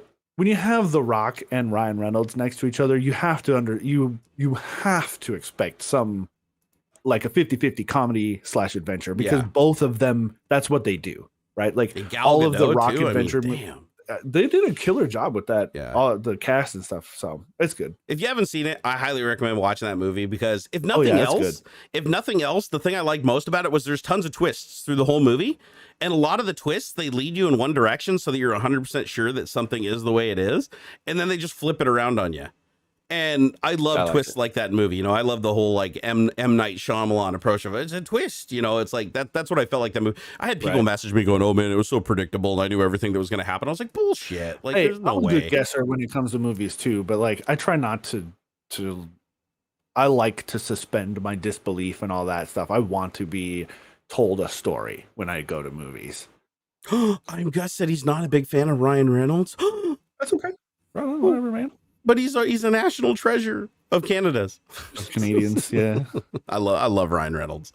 Ever since he played Deadpool, I can't get enough of the guy. Ever since Van Wilder. That's true. That's going back. Yeah, definitely. Loved Ryan Reynolds. You notice how he always plays the same exact dude, though? He is the most typecast guy in Hollywood. Like every role he's ever played, except when he played Weapon X and that really botched X-Men Origins thing. That was absolutely terrible. Like they basically took a guy that talks for a living and didn't make him talk. Seriously, that'd be like going and getting Gal Gadot on there and then like putting a parka on her and covering her face. It's like, why would you do that? But every other role that he's done that I've seen, it's basically just Ryan Reynolds being Ryan Reynolds. I like it. I love roles like that. I really do. It's like Robert Downey Jr. I was never a huge fan of him, honestly, until they made him Iron Man. And then I was like, he doesn't even have to act. Just like show up and be yourself. See the fucking Sherlock Holmes movies? Dude, those no, I did. Great. No, they were pretty good. Sherlock Holmes. That was great movies. Love those. Did you see the one that bombed the comedy parody of it? The one that had, oh God, what was his name? God, a really famous comedian guy too. Him and was it John C. Williams or John something Williams? Will Ferrell and Will Ferrell. That looked so bad. It was bad. It was really bad. I like Will Ferrell. I do too. And the other guy, John C. Reilly together, like in Step Brothers, was freaking great. Yeah, but man, that looked so bad. It bombed so bad, and I even watched it and I cringed. But it was one of those things where once I got through it, I was like, I almost enjoyed it because it was so bad. It was one of those movies that was definitely so bad it was almost good. But the parodies that they did of the Robert Downey Jr., you know, of like the fight scenes where they're doing all the math and the calculus and like slowing it down and showing it's like, oh, if I go with a right here or whatever, it'll break the clavicle and they'll go back and hit the, you know, thing and cause the spine to shut down and they'll fall to the ground. They did that, but like in the stupidest freaking way possible. And I laughed every time they did that because it was so terribly done. It was funny. It was just absolutely funny. I didn't see it at all. Hey, can you take the helm for a second? I gotta go. I gotta go make the pee waters myself, and then when we get back, let's talk about some of these topics. Yeah, let's do it. Cool. All right. Thoughts about the new Uncharted film? Mixed. Sherlock is after Iron Man. Oh shit, I didn't know that. I don't have a very firm grasp of linear time, so yeah. I'm mixed when it comes to Uncharted. Never played the games, but I feel like Tom Holland's a little young to play Nathan Drake. I understand it's like a prequel. It's like a origin story sort of deal. And like he's supposed to be like young, but like, and I'm sure Tom Holland's like 20, 22, 25 or something. Like he's probably 20, but like it almost feels like Mark Wahlberg should be Nathan Drake. And then they should have like Nathan Fillion as Scully or whatever his name is. Sully. Yeah, I don't know. It's weird. You know, I want to see it. I'm interested. I'm mixed. Yeah. I do want to, while I have this moment, I want to take the time out to thank our auxiliary video sponsor this week, Ringside Report Network. Okay. I just want to call these guys out. Thank you very much for sponsoring the video stream. Are you frustrated you can't watch your favorite pro wrestling or UFC event with your buddies? Join the fun online and share your reactions and opinions with the world. WWE Royal Rumble is tonight. We're live on YouTube at ringsidereport.net, youtube.com/c/ringsidereport.net. I had their YouTube channel copy pasted.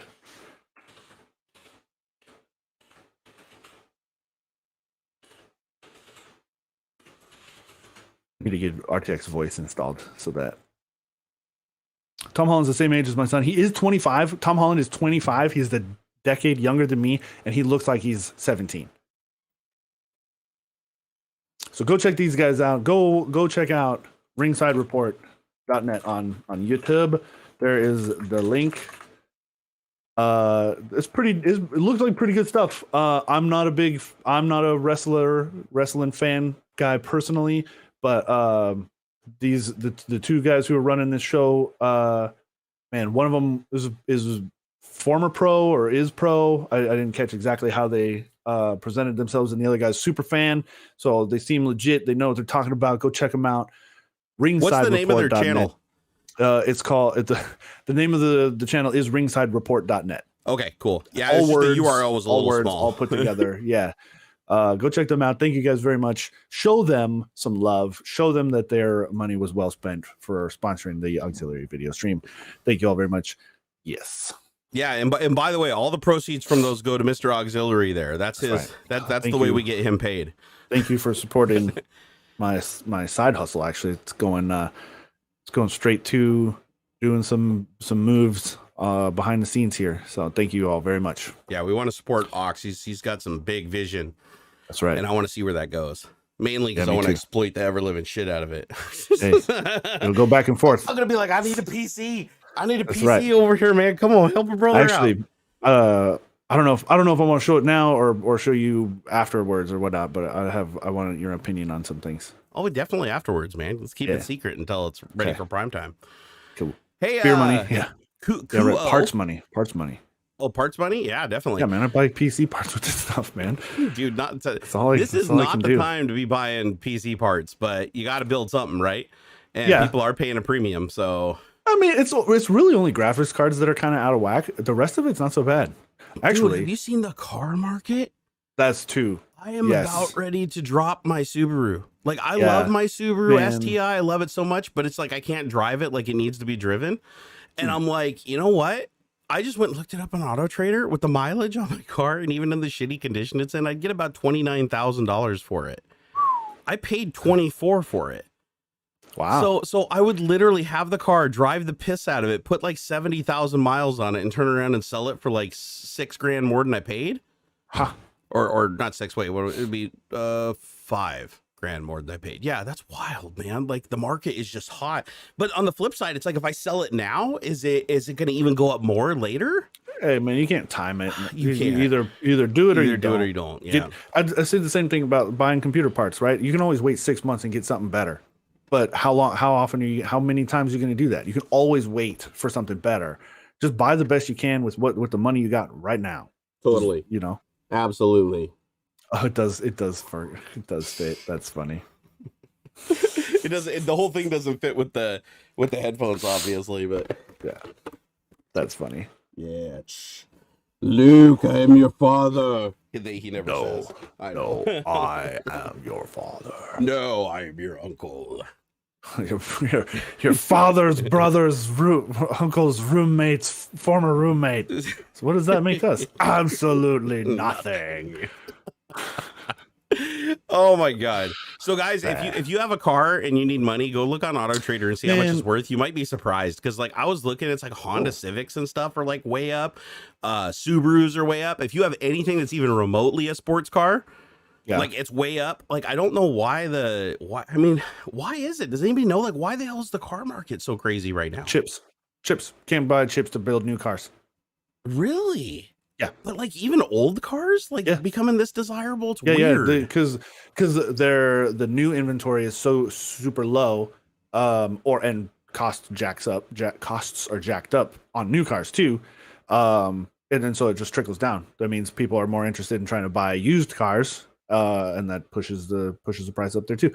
I've seen it too. This is a little bit of a wombo combo. I really want to buy an old school Miata just to hoon around in, but I'm not about to drop I'm not about to drop $4,000 on your beat up 95 Miata. Yeah, you used to be able to get for like $500 on Craigslist. Maybe 12, like $1,200 for like a 95 fucking Miata. Now people are like beat up. They're trying to get like $2,000 to $4,000. It's messed up. So Eric Hobbs said, if you're going to sell your STI, do it now. 2023 STI won't have an EJ engine. So the dreaded EJ, like they like to blow up. So I've been lucky enough to have a really good engine. So my car is one of the few examples that doesn't seem to want to eat its rings and blow its crank bearing. But actually, if I sold the car now, like if I just, and even with the clutch problem that's having with the loose clutch or whatever, or the worn out clutch, you know, I'd probably knock $1,000 off it. Still, like probably get somebody to buy that for $28,000, and then I could just sit on that money and wait for the market to correct, and then a brand new STI might only be like $36,000. Wow. So then I could just go and take all that money, put it as a down payment, and have like, you know, $100 a month car payment for 3 years at 0% interest, and have a brand new STI. So I don't know. It's like, but I don't know if I sold it, I don't know if I'd get another STI, because realistically, as old as I'm getting, as bad as my back is being, and my health's kind of going to shit, I think I need to like focus on a car that's like more comfortable for long trips and getting around and stuff, than something that just vibrates my kidneys to death everywhere you go. Because my Subaru is not stock, not by a long shot. It's like solid motor mounts, front and back, solid pitch stop. You know, it's got stage 2 tuning. It's got another 100 horsepower at the wheels than a stock Subaru STI. So like it's a rough raw car. It's like which I loved when I was younger, and I didn't have all the back problems and stuff. I absolutely loved it. But now I drive it, and it's like, you know, hitting every little bump of the road, boom, boom, boom. It's like I gotta piss, I gotta pull over, take a piss, get back, and it started up. Just the engine idling makes you gotta piss again. I'm getting old, guys. I'm getting old. Can't help it. So let's talk about some robotic surgery, shall we? Yeah, I like this one. This seems cool. So I guess this is no human intervention on this. Yeah, this isn't a human using a robot for surgery. This is a robot doing the surgery itself. Completely, autonomous. Like I guess just under observation. And so this isn't on a person. I thought this was like they did like a taking somebody's appendix out or something. Pigs, but no, right? it's pigs. Another pig story. Great. Well, I mean, we are harvesting all their organs in the end. So. I guess the robot did the fucking heart surgery. No, I'm just kidding. It's pretty cool. We're getting there. It's pretty cool. I guess okay. So we can. Whoops, sorry. What did they say here? Soft tissue surgery. Blah blah blah. They did okay, so the robot performed a procedure known as intestinal anastomosis. So basically they put two ends of an intestine together. They reconnected the intestines. And that's kind of a big deal because like that's squishy stuff, right? Like yeah, plus like being able to grab onto something like that and like align it with another piece, like with all the complexity and geometry changes and stuff, and get that like sewed together. That's not an easy. It's not like they just threw this thing like, oh, we're gonna take out your appendix. You know, like the easiest operation that everybody learns on day one of surgery school. You know, this sounds like this is like a legit. This is like a crazy Crohn's operation or something. Yeah. So, or I feel like that's kind of what they were practicing for. Yeah. Yeah. So here's a link to the. So Jerry put a link to the article we're talking about. Here's a link to the paper that the procedure appeared in. And the thing is, they said that I didn't read this before. It did significantly better than humans would have. So this robot not only completed the surgery autonomously, when compared to other surgeons that have performed this operation, it actually on average did it better. That's super cool. So that's pretty damn neat. And the cool thing about something like this is, think about it. Like if you're a surgeon, just like autopilot on an airplane makes airplanes insanely safe, right? Which is going to lead into our next topic later. There'll be a segue there. But just like, you know, airline autopilot keeps airlines safe. It's like having a robot like this performing the operation flawlessly, but only when something happens that it can't foresee does it basically bleep the human and then disable autopilot. That would make surgeries way safer. It would put less fatigue on medical staff. Like it'd make healing times faster. The operations would go faster because I'd imagine that this robot can work at a faster pace than a human, given the same situation or everything, because it knows exactly what it's doing and already has everything lined up for like if it runs into a problem, how to solve it and all those things. Wow. I think that's pretty damn awesome because you could just wheel people in, plug them in. You know, because I've seen how they do the Da Vinci stuff, where they just go in and they just stick like 3 rods in your stomach and then fill your stomach with gas that like bloat it out. And then you have a cavernous, you know, area inside to work on the organs. And then they got the camera. One of them's a camera. The other one's like a grabber arm. And the other one's a manipulator. And the dude's just sitting there like Edward Scissorhands on the machine with his like little fingers and the little things. And it's like, it's translating his motions that are like this big into like little nano microscopic motions inside of the abdomen. And then the only thing that they have to do is when the surgeon needs a new tool, they basically have like a nurse go in there and like pull the tool out of your abdomen and then like unscrew it and then put a new tool on it with like, you know, the covering on it so it doesn't get blood and stuff all over it. And then they jam it in the abdomen and the doctor just keeps going. Wow. It's really cool to watch. But if a robot could do that, like if it had a tool changer, right, that'd be pretty damn cool. Yeah, it just does it automatically. And you're just sitting there and it's like you wake up and it's like no human ever touched you. You just walked in, a robot touched you. That'd be kind of cool.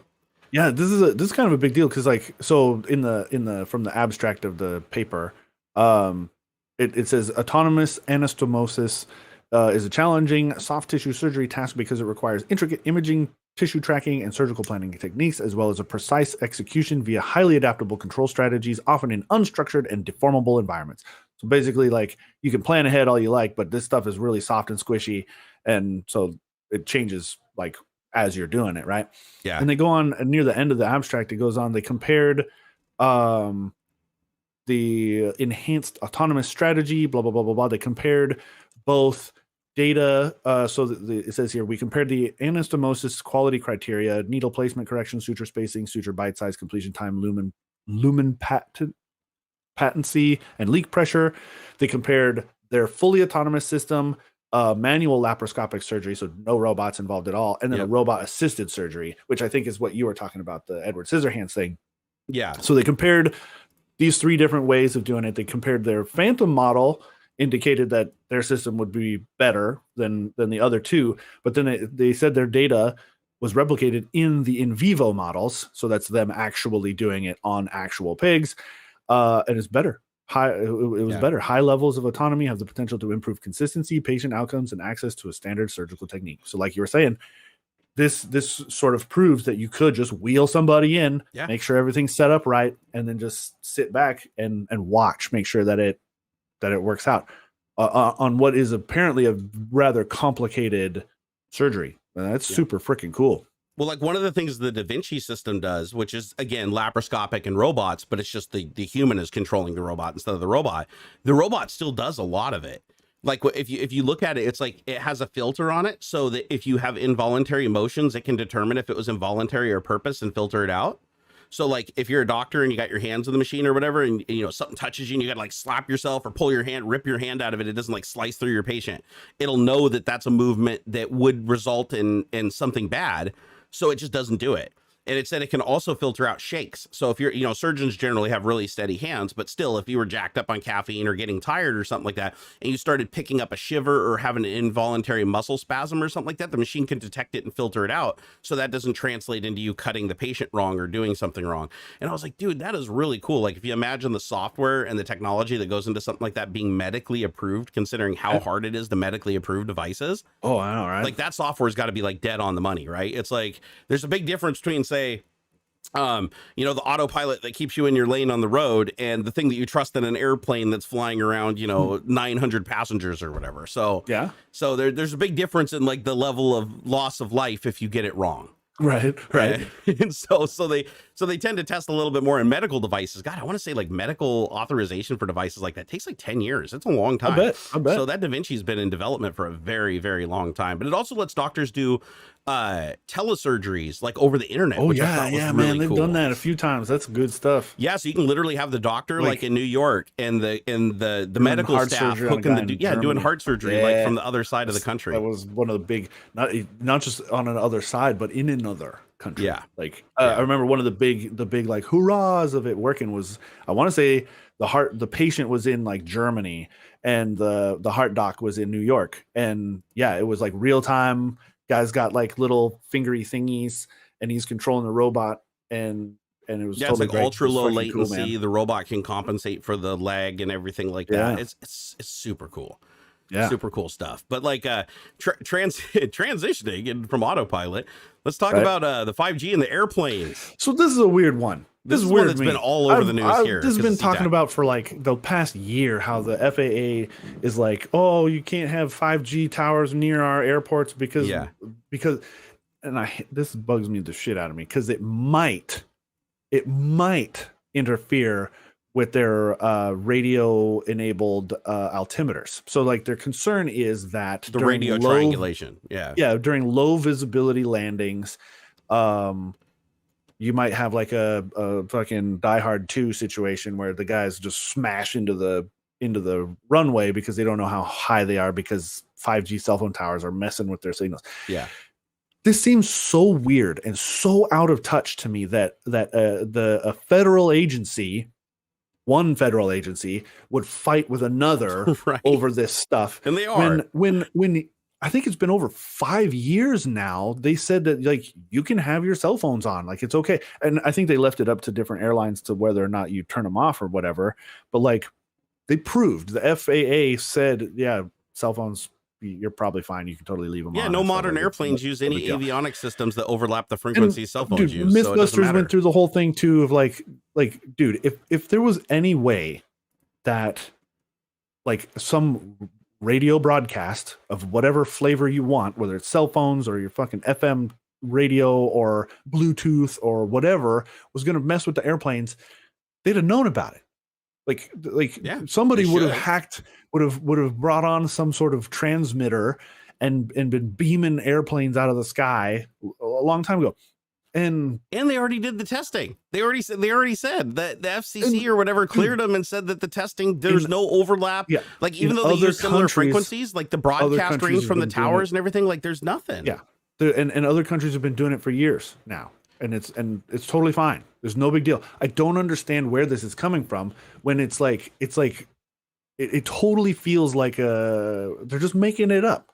Like some conspiracy person is like, oh, those 5Gs are gonna get us and they're gonna crash our planes.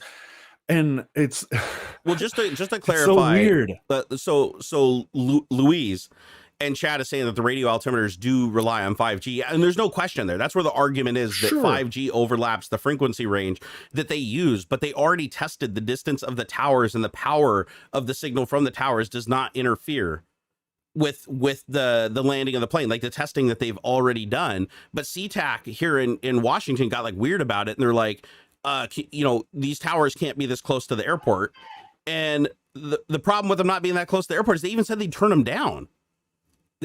And they said that they shouldn't even it's a very directional system. Like 5G is a very directional system, and so are the transmitters that are transmitting the altitude to the airplane as it's flying in, that radio triangulation system.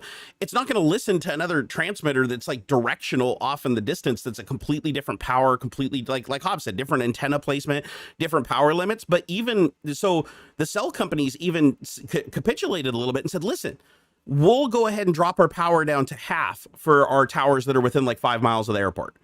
They're like, we'll go ahead and drop the power to half and screw over the service to everybody in that area just to make you happy so that we can activate the system. And SeaTac is still like, nah, we're going to start. And they already canceled flights, like in protest. They're already canceling some flights. And it's like, okay, so you're going to cancel some flights, but not all flights? Why? Why are you canceling some and not all? That doesn't make any sense if you really think they're going to crash. It depends on the airplane. Not all of the airplanes have the same altimeters. Like the FAA has been like scoping them out and stuff. They're like, now I think we're at a point where like they're all checked out. I think I saw a headline while digging into this. It was like 90% are approved. It's totally fine. So there's still planes flying around with like shitty archaic technology when there's a 10 times better way to do it. Oh, of course. Like, why don't they advertise that on the airline? When I buy a ticket, I don't want to get on the plane that's using a guy with a stick poking the belly of the plane driving in the Jeep. That's why they don't tell you. Yeah. I mean, come on. How many stories do you hear about, some bolt coming loose and the airplane can't take off? True. Well, we've already seen the videos of the airplane where it's like the cowlings are blowing off and flames are coming out, and the captain's like, oh, it'll be fine, guys. We'll be on the ground in a little while. Just don't you worry. This happens all the time. Strange. Thank you for flying Southwest. It's weird because other countries have been doing it for a while now, and it's totally fine. And it's like it just seems like it's like somebody doesn't know what they're talking about, and they're just making it the whole since I first stumbled across it, at least, and this has been at least early last year. I think they've been complaining about this. Everything I saw, it just came across as like the FAA didn't know what they were talking about. Like, it just seemed like, oh, this is just new, and so we're going to say no because it doesn't. And it's like, it just seems super weird. It didn't come across as like a legitimate complaint. It never sounded like they like it was. Yeah, I don't know. Rough numbers are worried about spillover of the frequency in the U.S. I guess, but it just seems super weird. I don't understand why they've been so like hard. Same deal, like with cell phones. Oh, put your cell phone in airplane mode or turn it off or blah blah blah. Why? When like there's no because it might interfere with something, because maybe when like what based on what, like how what airplane went down or caused some weird hiccup or like whatever that you could trace back to somebody's cell phone being on. It doesn't. It's like most of the federal government seems to be like 95 years old. Fuck yeah, that's another. Don't get me started. I have an idea. Instead of banning 5G, which is the future, how about we just like subsidize the upgrade of these aircraft to like an altimeter that works properly? Like, seriously, are there planes like, is that how Southwest has such cheap flights? Is because like when they come in, they're landing, there's literally a guy on the runway with binoculars going, okay, 10 more feet. Okay, come on. It seems that way, right? You're almost touching. Like, is that how they're making the tickets cheap? Because this doesn't make sense. I don't want to get on a plane with shitty ass technology. It's not like that at all. Okay, good. There's no way. And it was just 2 days ago the FAA reported it had cleared 90% of U.S. commercial planes for most low visibility approaches on airports with 5G. It's totally fine. Yeah, Hobbs makes a good point. He's like, they've known about this forever, so they shouldn't be complaining just now. Dude, exactly. It's not like they were ignorant to this. The auction, so it was way back in 2010, they started talking about this fast track evaluation report identifying various swaths of spectrum to be reallocated for broadband. This assessment included the C-band. So all the way back in 2010, they were talking about, okay, we're going to open up a big chunk of wireless frequency stuff for auction. 2017, they start seeking comment on how to free up the C-band, blah, blah, blah, blah, blah. At some point during the last guy's administration, they auctioned it off and made like $70 billion. So yeah, this has been a long time coming. And they're only just flailing like now. It's so weird. Yeah, just like Die Hard 2. That's how I interpreted it. Their altimeters would be funny and then they crash because it's foggy. That was weird. Was that door closed on your side or on my side? Mine. My lady come and give me some my breakfast. headphones are a little too good today. I was like, it sounded exactly like the door closed on my room. I was like, wait, was somebody in here? Like I didn't even see him. Oh my gosh, freaky. So I feel like with the whole 5G situation, they had plenty of time to figure it out. The cell provider's already saying that they're going to turn down the power on the station. So there's no way it could possibly overpower any of the transmitters that are actually at the airport. I get shitty cell reception at the airport anyway because of all the interference from broadcasts and radio towers and stuff.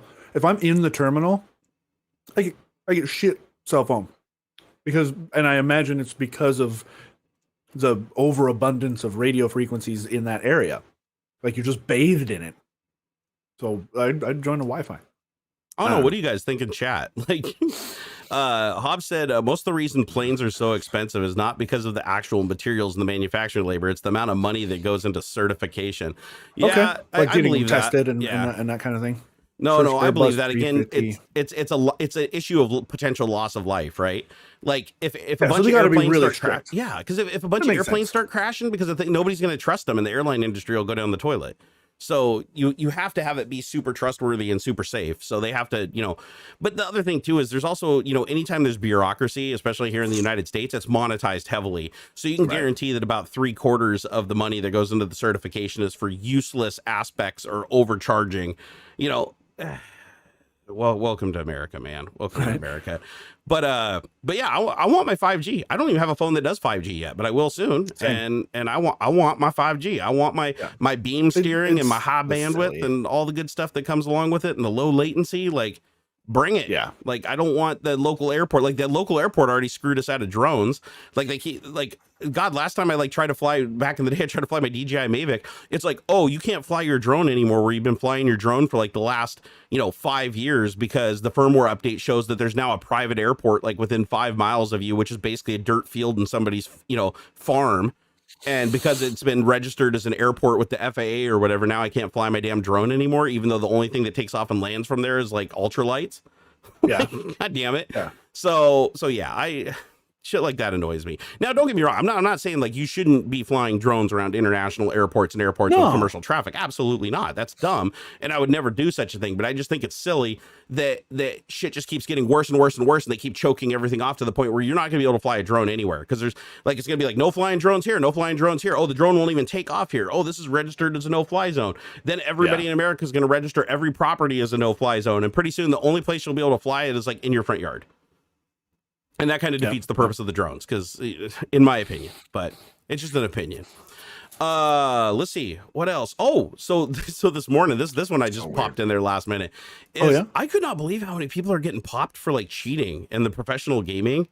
I'm shocked to hear this because I know it was kind of a big deal, or maybe it was just because it was like big at the time. So like even they shut down a lot of CSGO players and stuff for like all kinds of stuff, cheating and gambling and Valorant, CSGO, Rainbow Six. Like if there's a game out there that people professionally play that has a leaderboard, like half the people in the leaderboard are basically cheating.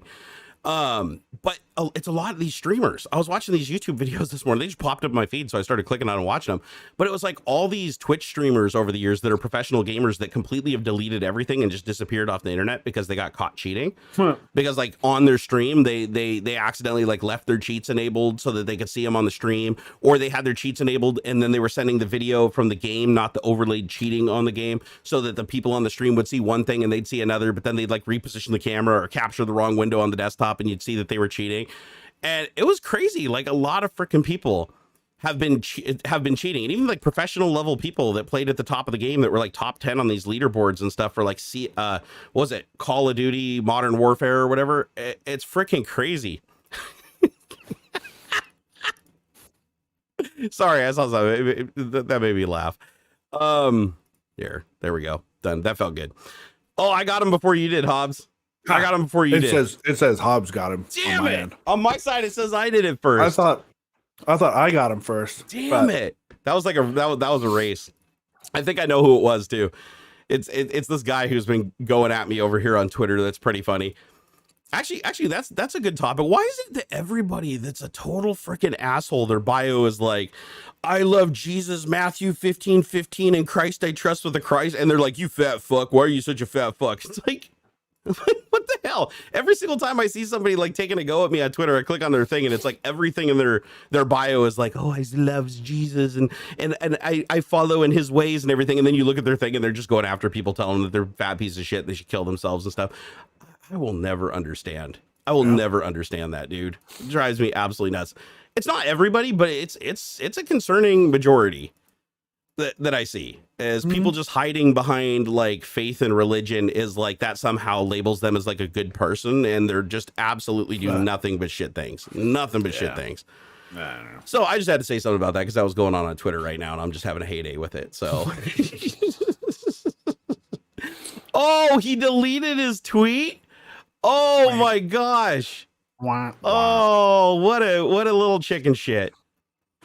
Because I called him out. I called him out for it. I said, why are all people claiming to be Christians always the worst people to violate the laws of the Bible the most? It's strange. I like you're deflecting. And I basically showed him in his thing, his bio. It says that he's a good person. He follows the teachings of God, blah, blah, blah. And he's basically like, you're fat. When are you going to lose weight? Like, okay. Like, Jesus, man. So anyways, he deleted his tweet because apparently he realized that was a huge contradiction for the type of person that he's trying to pretend to be on the internet. And he fucked up. So he hit it. Anyways, good times. Yeah, right. That happens every day, man.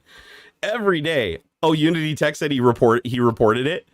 Oh, is that why it was removed? Did somebody report it? I didn't report it, so because I wanted to see what the guy said. So, well, oh well. If you didn't remove it and it got reported, so be it. Like that's just guy dude being an asshole. Like, leave me alone. Leave Barnacules alone. Well, you guys in chat, why don't you throw us? We haven't done this for a while. Why don't you guys throw us some topics? Come on, let's do a. Yeah, what does Aux know about? Yeah, let's no research. I won't type anything into Google. Let's see what I know about. I'll tell you what, just throw some general questions, and whoever the authority is on it can answer. Go for it.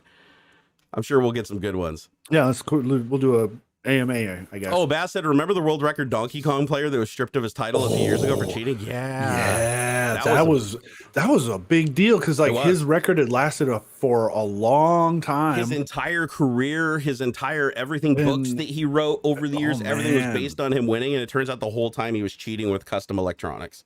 Yeah, and I think they found that the video he submitted of his record was faked or something. Like he had copied on someone else, or wait, no, I'm thinking of something fictional.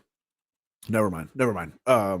Similar sort of deal. I think it was like an NCIS episode that came out around the time that that news was breaking, and it was similar, but the guy like killed this autistic kid who had the real record, and had like dubbed in a recording of the kid's record onto him, kind of a thing. It was similar, but totally fake. Yeah. I don't get how you could enjoy that, like living with that. Because it's like if you're really good at something and you have a record, it's like you're good at it, and that is the rewarding thing. You're like, I'm the best at it. Like I worked really hard and I'm the best at it. When you cheat and you have that record, like how do you enjoy that? I mean, yeah, you get the fame and you get the attention, but in your head, you know that you're a shitty player. and that you're terrible at the fucking game. So like, why? I don't get how people can enjoy that. Oh, Hobbs said it's a Billy Mitchell. That's the guy who used a MAME machine, but not only did he use a MAME machine, he also used his own board for Donkey Kong when they did a public competition where he kicked another guy's ass like a long time ago. He used a custom board that had different timing. So it basically was more lax. Like they said the board, because you got to put your own board in the arcade machine. Like they did this, so that people could bring their own electronics or whatever and plug them into the machine, what they were used to. And they said that his board ran faster. Like when they went back and looked at the video of the event and they analyzed the frames or whatever, his timing was different. It was more forgiving on his machine. So not just MAME, he also cheated on physical hardware, which is just crazy that he got away with this for so freaking long. But that's just it. As technology gets better and people are, willing to do frame by frame analysis and enhance video and go back and look at stuff, it's like eventually it's going to come out. Like there's no way you're ever going to keep it hidden forever. There's just no way. All right, we got any cool questions over here? Yeah, I guess. Where was it? I'm really confused about the point of archived file types like RAR, ISO, zip, 7-zip, etc. I would say it's just different compression ratio algorithms. Like, why are there different image formats? Same, just compression, different ways of compressing data. Yeah, that and licensing. Well, sure, yeah. Yeah, no, that's the thing, is like nobody ever wants, I shouldn't say nobody ever, because they do eventually in many cases do standardize things, but no companies really want to standardize. They want their stuff to be proprietary and be the best on the market. Like nobody wants to just create the one end all be all. Let's just put everything under this umbrella. There's always a company that's like, hey, listen, we'll do that, but we're going to sprinkle a little more on top of that and make that our little secret sauce. So, and that's always going to happen because, again, you want a corporate edge, right? You don't want your competitors to be able to do the same things you can. Otherwise it cancels out and then nobody's competitive. So, yeah. I like this one. I like this one for Jack Ender Printing or painting? Yeah. Jack Canadar painting. Okay, I'm about to have all the cameras in and whatnot for streaming. Is there ever a best time to try to launch a, quote, magic hour of sorts that one should shoot for? My gut says, is mixed, honestly, actually. My gut says prime time, right? Like your classic, quote, prime time, like broadcast times, right? After 6 p.m. local time.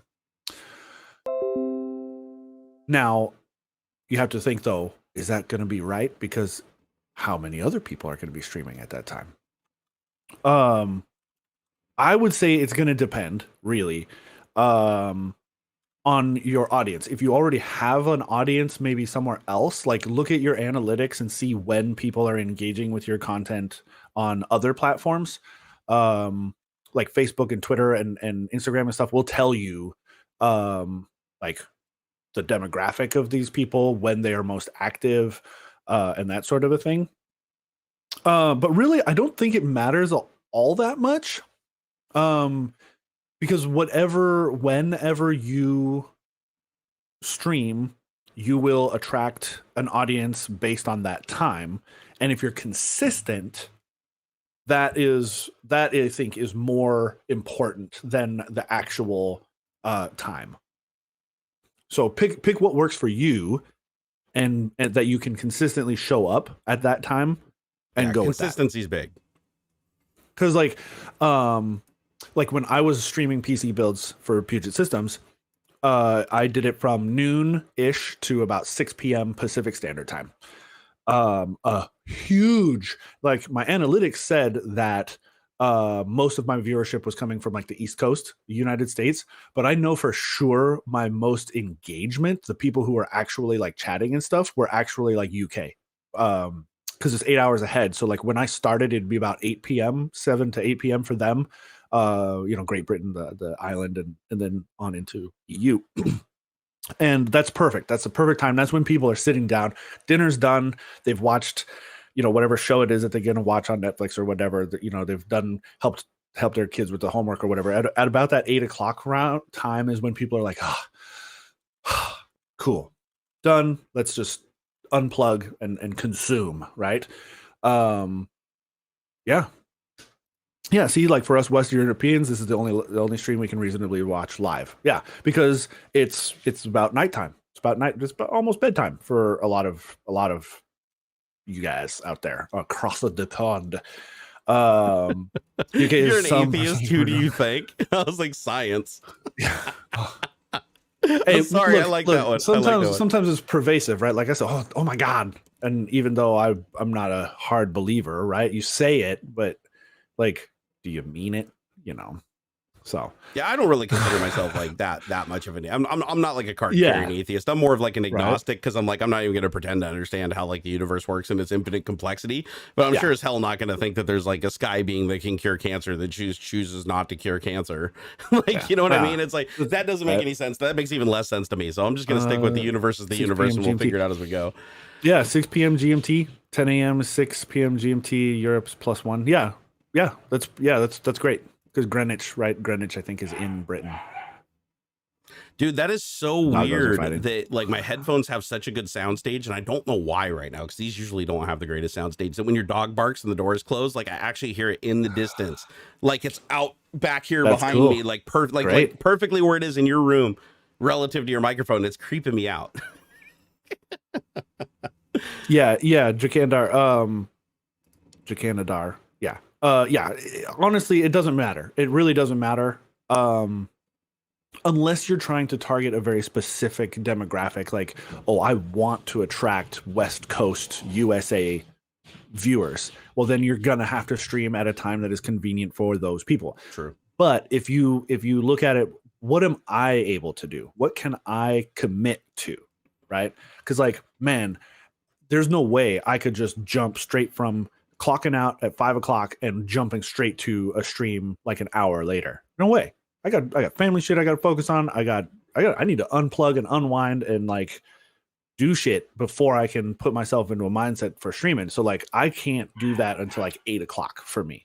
That's hard. Maybe 7 if you know dinner's done and everybody's got something else going on. But so think more about what you can do consistently, and you will attract an audience that is. Jack is fine, but you did get the pronunciation right at the end. Thank you. I try hard. It's important to me, man. I get called Huston a lot, and this shit is weird, man.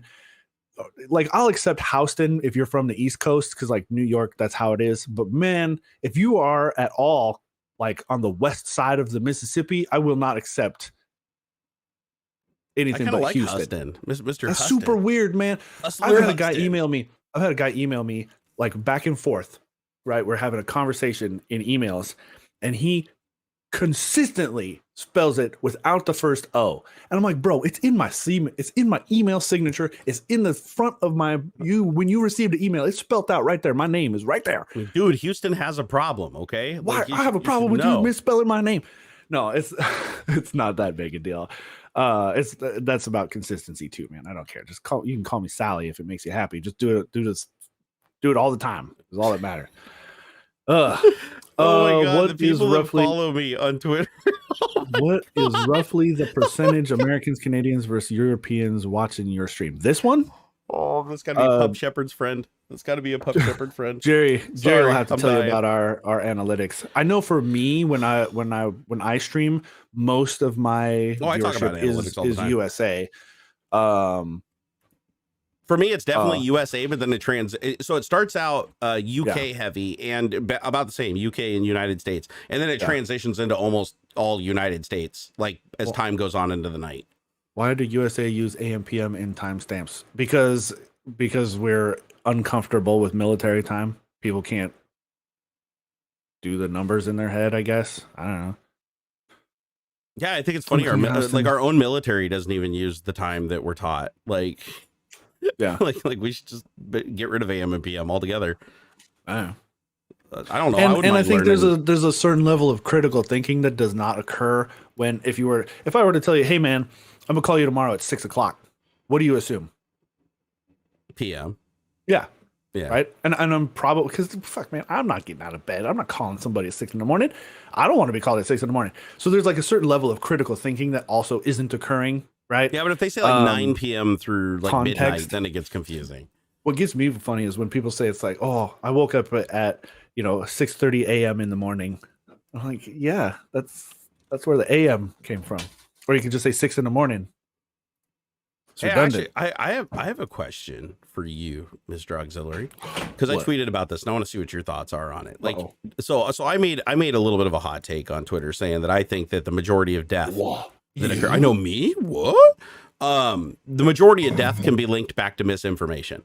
Like, and I'm not talking about people that die of What old context? age or you die at birth or whatever. I'm talking about like throughout your life, if you die of an untimely death, I was like, the majority of people that Non-natural die causes. could be linked back to some form of misinformation, like something That's probably true. throughout. And that's what I thought too. I was just curious what your take on it was, because there's a couple people that kind of like came back and they're like, oh, no, way more people die from like, you know, certain cancers or certain diseases, or they fall off a cliff or they wreck a car or something like that. And I'm like, but can't you still say that a lot of that not all of it, but a lot of it falls under misinformation? Like maybe you got cancer because you ended up smoking, because back when you started smoking, people said it was okay and it wasn't going to hurt you, and you trusted your friend that introduced you to it or something. And then fast forward and you got lung cancer and you die, right? It's like, that's a linkable thing. You crash your car, okay, because you're like not paying attention, because you're talking on the phone, because you didn't believe that the phone was as important to put down as you thought, because your friends are like, oh, everybody does it, you know. It's like that would be misinformation. It's not a matter of, is there good information and misinformation, like one or the other. It's like if they're both side by side and bad information sources still lead you to believe the misinformation, then the other like legit information that the majority believes is still dismissed at that point. You're still believing the misinformation that leads you down a course where you could get potentially harmed, killed, or hurt somebody else. Yeah. So anyways, I made that take and I was kind of surprised at like how many people came back and they're like, ah, nah, man, like most people die from like this cancer, die from obesity, or die from this, or die from that. And I'm like, but even obesity, that's misinformation. I was raised in an environment where people were like, it's okay to eat, like eat more, like when you have, eat when you can. You know, I grew up in like a impoverished area, and my parents made a lot of bad decisions, so they passed that shit on to me. Like that was bad information. If I had known it at an early age, and I was raised to be like, you know, love peas and carrots, and this is only a treat that you have every once in a while, and you should go outside and run around more and stuff, and you know, then maybe, just maybe, I wouldn't be in the situation I am today. Yeah, it's it all gets linked back to misinformation. Yeah, I think so. With the caveat that like sometimes it's not intentional, right? Very true. Very true. Like the example you just gave, like it's not like your parents were sitting there like, ha ha ha, we're gonna fuck this kid up, you know. But I actually don't think the majority of misinformation is intentional. I think even if it's malicious, the first person that starts it, I don't necessarily mean that everybody that perpetuates it after that has the same intentions. They may truly believe it. They got scammed just like everybody else. Yeah. So yeah, I was just curious what your take was on that, because I was surprised. There were some people that were coming back and being like, no, it's not even close to like the number one cause of death. And I'm like, but if you think about it and you go far enough up the railing, like every one of these untimely deaths can be linked back to bad decisions that were based on them believing bad information over the available good information. Right. Yeah. And I think sure. Yeah. From that enough. angle, that makes sense. Yeah. I was curious. I just wanted to check myself. You know, every once in a while you got to check yourself, bro, so you don't get a big head. Eric G, thank you for the $2 super chat. He said, funny, I'm driving in Houston, Texas today. Oh, Eric is driving inside of you right now, Houston. Never been. I've never been to Texas. I should check it out at some point. I'd like to check it out. I just want to go to Texas to like shoot machine guns or whatever. That's the only reason I want to go there. Yeah, because I think there's a lot of mouse.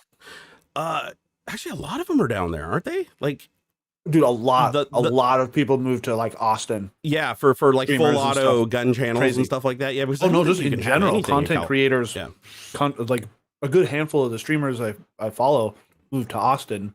Yeah, like I guess because it's cheaper or something. Oh, I know their taxes isn't as bad. Like the people that are moving from like SoCal to Texas, a lot of it is for taxes. Hell, even Elon Musk and he's even trying to like move to Texas. You're gonna freeze to death come February. Good job. Yeah, you're not gonna have any power either. If you think you're gonna have power, you're not. You got yourself a generator or something. Get some generator and a surplus of fuel, and you might just survive. It's not like they're gonna let you buy solar panels or wind turbines because God forbid you run out of sunlight and wind. Oh my God. Oh yeah, like I said, I just want to go there to blow stuff up, because isn't that where that tank place is where you can go drive tanks? Probably. Like on Demolition Ranch, he has a couple videos where he goes to this place. I can't remember what it's called. It's like drive tanks or something. And you basically just pay to go out and drive tanks and like throw hand grenades and shoot like, you know, howitzers. And I was like, that'd be kind of fun. That'd be kind of fun to go out and do that. Oh, we got a dog in jail. Out the window. She's getting a little grumpy. So the Unity Tech said, I had an ADHD consult last Saturday, and on Wednesday I have a follow-up appointment. Fantastic, sir. Yeah. As a matter of fact, I've got an announcement. I've got an announcement to make to you guys. What's that? I am officially back on antidepressants. Woo! Right on. So I finally made the call. Shit's getting too bad. So I am now officially on Wellbutrin. I'm on day 3, Nice. but it doesn't do anything for like 2 weeks, and it doesn't fully kick in for a month. It's a really slow acting antidepressant. So hopefully in the next 2 weeks to a month, you guys will see me perk up a little bit and get a little bit of my old school back. Is what I'm hoping. That's what I'm hoping. So I've just been having a lot of anxiety, a lot of just really, really like bad nightmares causing loss of sleep, a lot of like zero motivation to do anything. So I'm like, you know what? I'm going to do something about it. And I got to go in on Tuesday to get my testosterone levels tested because they're going to put me back on testosterone. So woo! So my new doctor's like, yeah, I don't care what your old doctor said. Like, I'm going to put you back on that. So hopefully that'll all add up to something good in the future. So fingers crossed on that. Ooh. Okay, so here we go. Here's a good example of poor experiment structure and execution. And I don't mean this to be mean or anything, Baz. I'm just pointing out I feel that your scientific method here is improper. So Baz says, another question about WinRAR WinZip. As a test, I just made 2 folders, one containing a RAR file and the other the extracted content. Both have the same size, so why use zip files? What are in those archives? How big was your original uncompressed whatever folder? Yeah, a lot of formats are already and compressed. what's in it, right? If you try to zip an MP3, you're not going to get anywhere. Yeah. Or I mean, I'm pulling that out of my ass or whatever. Or a video that's max compression. You're not going to see a lot of extra compression. There's only so much that it can do. Correct. Right. And I imagine there's only so small it can go. Or how much, because I've done the same, right? Thinking, oh man, I got 40 gigs worth of whatever, and I'm gonna archive it. I'm gonna zip it, put it in a RAR file, and I saved maybe like 2 megabytes or something. I'm like, what the fuck? Yeah. And yeah, it just depends. One of the best ways to conduct a compression test is with a large text file that has a very diverse character set, because different compressions go about different, they use different methods to compress reoccurring characters. Sometimes they'll do it based on characters next to each other, every other character. Some will even implement the English language to figure out what letters reoccur next to each other and the bit order and stuff to even add additional compression. So text is generally the most compressible thing there is. So it's going to show the flex. It's nearly raw bits anyway. Yeah, text is very gross. Lots of I think it's stuff literally 1,000 characters or so is a kilobyte. Like I think that's the most 1-to-1 like bit to content like ratio is text. Yeah, like did you know you can make a text file with like 500 million letter A's and compress it down to like under a kilobyte? I believe it because the only data in the file is an L followed by how many there are. That's the compression. Yeah. so you can pretty much infinitely compress down reoccurring text. There's that too. So untidy text makes a good point too. Windows will show expanded size versus size on disk, and sometimes expanded size is by default. Oh, okay. Actually, I didn't even think about that, but yeah, you're probably right, because it would make more sense to tell the person what the full size of the expanded contents are, since they have to expand it to use it anyways. I just downloaded a game, right? Or installed it. I didn't pirate it. But even it was on Origin, and it said download size 40.36 gigabytes, installed size 48 point whatever gigabytes. Like it gave me both. Yeah. And compression, the thing is too, in like a zip archive, like if a lot of data formats are already heavily compressed. So like video, audio, things of that nature are so heavily compressed that there's very little left to compress with the algorithm. Not to say that there isn't. You can still get some compression depending on if the header is like, if the header information itself isn't compressed, like in a like say an MP4 or something like that. If the header information isn't compressed, then you might be able to compress that down because it's plain text. Right. But other than that, the actual data stream itself, it's really hard to compress because they've already taken all of the reoccurring characters and all the patterns and everything and already like junked them down to the smallest size possible. But again, it depends on the format, right? It definitely does. It depends. Some are more compressed than others, because again, it's a trade-off, right? Because the more compressed the data is, the more processing power that you need to reconstitute it to play it back. So that's why generally there's a slider, like when you make video files and stuff like that, there's like a quality slider and everything, because like the more compression you use, the more power it needs to decompress and play. Perfect example of that is when you are, say you're playing around in Photoshop, you're messing with PSDs, and you go to export as a JPEG, it'll ask how much quality do you want in this? How much compression do you want? And if did you fart? Maybe. You know I did. Sorry. So if I want 100% quality, I'm gonna get a much bigger file because it's not compressing it as much. If I don't give a fuck, I'll set it to 10 or something, and it'll be all weird, like pixelated Mona Lisa. Exactly. And it'll be much smaller. So it's like zipping a zip file or like putting a zip file into a RAR archive. It's not going to get any smaller. It's already compressed. You can't. It'll actually get larger because then it has to put its got to header wrap on the it. fucking thing on it. Exactly. It's like each time you're adding another header. And so compression definitely has its limitations, but compression keeps getting better and better and better though, because there still are new compression.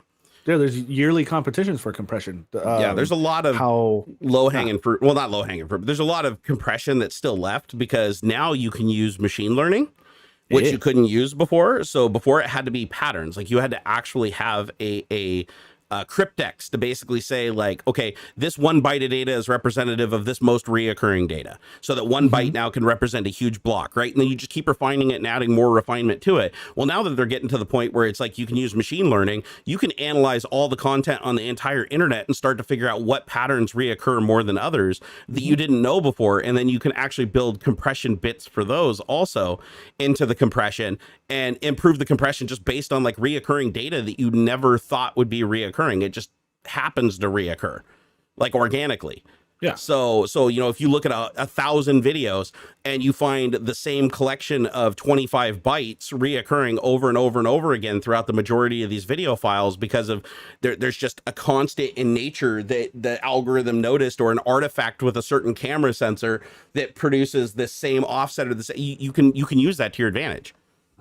As a matter of fact, that was one of my higher questions at Microsoft when I first got hired full time. Was I had an hour to create a compression algorithm for a fax machine, and so I sat down and I went through and was that? That's fun for a fax machine. Well, the thing about a fax machine is because it's so slow, right? It's like I think the fax machine theoretically connected at like 1200 baud. And so the way that you figure it out is you're like, okay, so what are commonly reoccurring things? You get that out of the way. So like a line full of nothing. So if you have a line that's just there's nothing in it, you can have one character to represent an entire line of nothing. Right. So because a space is still a character. So you can represent that with a character. It's common in faxes to have solid lines, underscores or dashes, right? So you can have a solid line of underscores or a solid line of dashes. Be another character combination, because again, you have the base character set and then you have the extended character set, like ASCII or ANSI, and you don't need to use that for most documents that you're processing over. So you can actually use a lot of that because this is a text only fax. Okay. You can take that now and use those characters to group together common character sets and common words, and then you can look for things like common words that reoccur, like the and stuff like that, and compress those from 3 bytes into a single byte. So there's and then there's reoccurring phrases that constantly happen, like in faxes, like to whom it may concern, or hello, or dear, stuff like that. You can compress those down to single characters too. So you basically go through, and then based on the language set, you can add compression. I didn't have to like go do each one. I just had to explain like how I would refine it. And show my progress, and they were pretty impressed by that. Like I went through and then I took a couple extra steps that they didn't even think about, and I was pretty proud of myself walking out of that interview, because that was probably the best interview I had that whole day. Even after I insulted the guy that was like the guy who invented Visual Basic, and the first thing I said when I met him was Visual Basic stupid. Hey man, you got to be honest.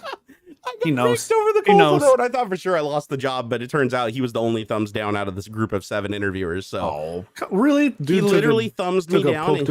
Yep. He never even gave me a question either. All he did is sit there for my whole 45 minutes and ridicule me on how wrong I was about Visual Basic. Oh, wow. Yeah, it was pretty shitty of him. But I even apologized too, but he didn't seem to give a shit. So, but to be fair, like I didn't do my research to figure out, because they don't tell you who your interviewers are until you go to them. So I didn't know anything about this guy. I didn't know he was like he was the father of Visual Basic. Like I can't even remember the dude's name. But I walked in there, and the first question he asked me is, "Hey, I noticed on your resume or whatever it says C++. Like why not Visual Basic?" And I told him, because Visual Basic's like too simple, and like it's I hate the syntax, it's slow, and I just went off on it. And he was like, "None of that's true, and I'm gonna tell you why." And then as soon as he said I created it, I was like, "Oh shit." fucked up. I love it. The last part of my interview for Puget Systems, I didn't know this, but I was talking with John, and he's like, "Okay, so we're done. And like, do you have any questions or whatever?" And I always like asking my interviewer, like, "Well, why do you like working here? Like, what keeps you here? Like, right?" Money. And he kind of giggles a little or chuckles to himself, and he says, "Well, I am the owner, so Oh, you I kind of didn't have know. to. I kind of have to." Man, foot in my mouth. I didn't know. I did like next to no research on the company and stuff. You're all And, leaning he in. goes, You're like, "Hey, so is the CEO a dick?" Like, Yeah, dude, level right, with me like, though. Is the CEO is like a this- total cock? Like, how tell me, cool man. I is want it to know. really to work here? And he goes, "But I think I know what you're asking about." He's like, "What do I like about like the company and stuff?" And he's like, yeah. Like, what's cool about it? And so, but man, that was wow. Real Yeah. Sane said, "Was he on the VB team? The guy that interviewed me?" Yes, he wasn't on the VB team. He was literally Is the VB he team. was the director of development on the Visual Basic team under Visual Studio. So, and I did not know this because again, they just tell you this is how it works. If you get an interview loop at Microsoft, they tell you to go to your first interviewer, and then your first interviewer tells you who your second interviewer is if you make it that far. Then if you make it through the second interview, they'll tell you who your third interviewer is. Then your fourth. Wow. You don't know who your next interview is until the end of the interview that you get through, and then they send you to them. So, and that's on purpose because they don't want you researching the interviewers. They don't want you trying to figure out like what they're going to ask and stuff like that. They want it to be completely, blindsiding. Right. So, and that's exactly what happened is they're like, your next interviewer is this guy. He was in my building in building 26. So I didn't even know we had any Visual Studio people working in there, but I went to his office and, I probably should have got some cues and hints, but I was nervous, right? Like looking around the room, it's like he had Visual Basic books, like all over his freaking, like little book stand. He had like little trinkets and patent cubes and stuff for like Visual Studio and program. I just figured he was just another dev architect. Like I didn't think that he was, he was somebody that was married to one language. So, but it just goes to show you can put your foot in your mouth. But the nice thing about it was he was my second to last interview.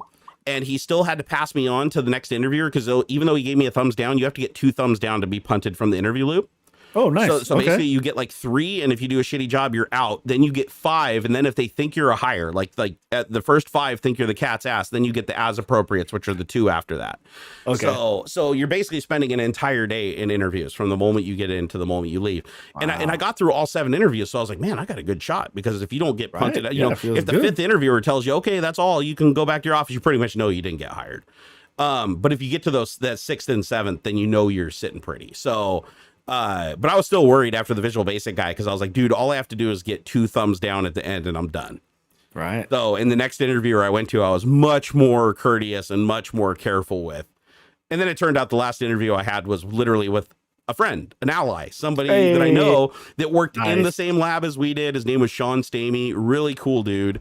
And his questions were like fantastic. He's like, hey, here's a here's a compiler, sit down. He's like, write some code to eject the CD-ROM drive. And I'm just like, because I just did it. I literally, and I'm pretty sure he knew that too, that I've already written a utility to do it. So he's like just throwing me softballs. He's like, oh, right then I'm a device IO control, blah, blah, blah. I even knew the hex codes and everything from the orange book to tell it to open up and close. And then he's like, okay, can you make it close? And then I made it close. And he's like, okay, can you make it eject media? And I was like, okay, can you disable power management so it can't shut down the computer? Okay, and he was like, cool, dude.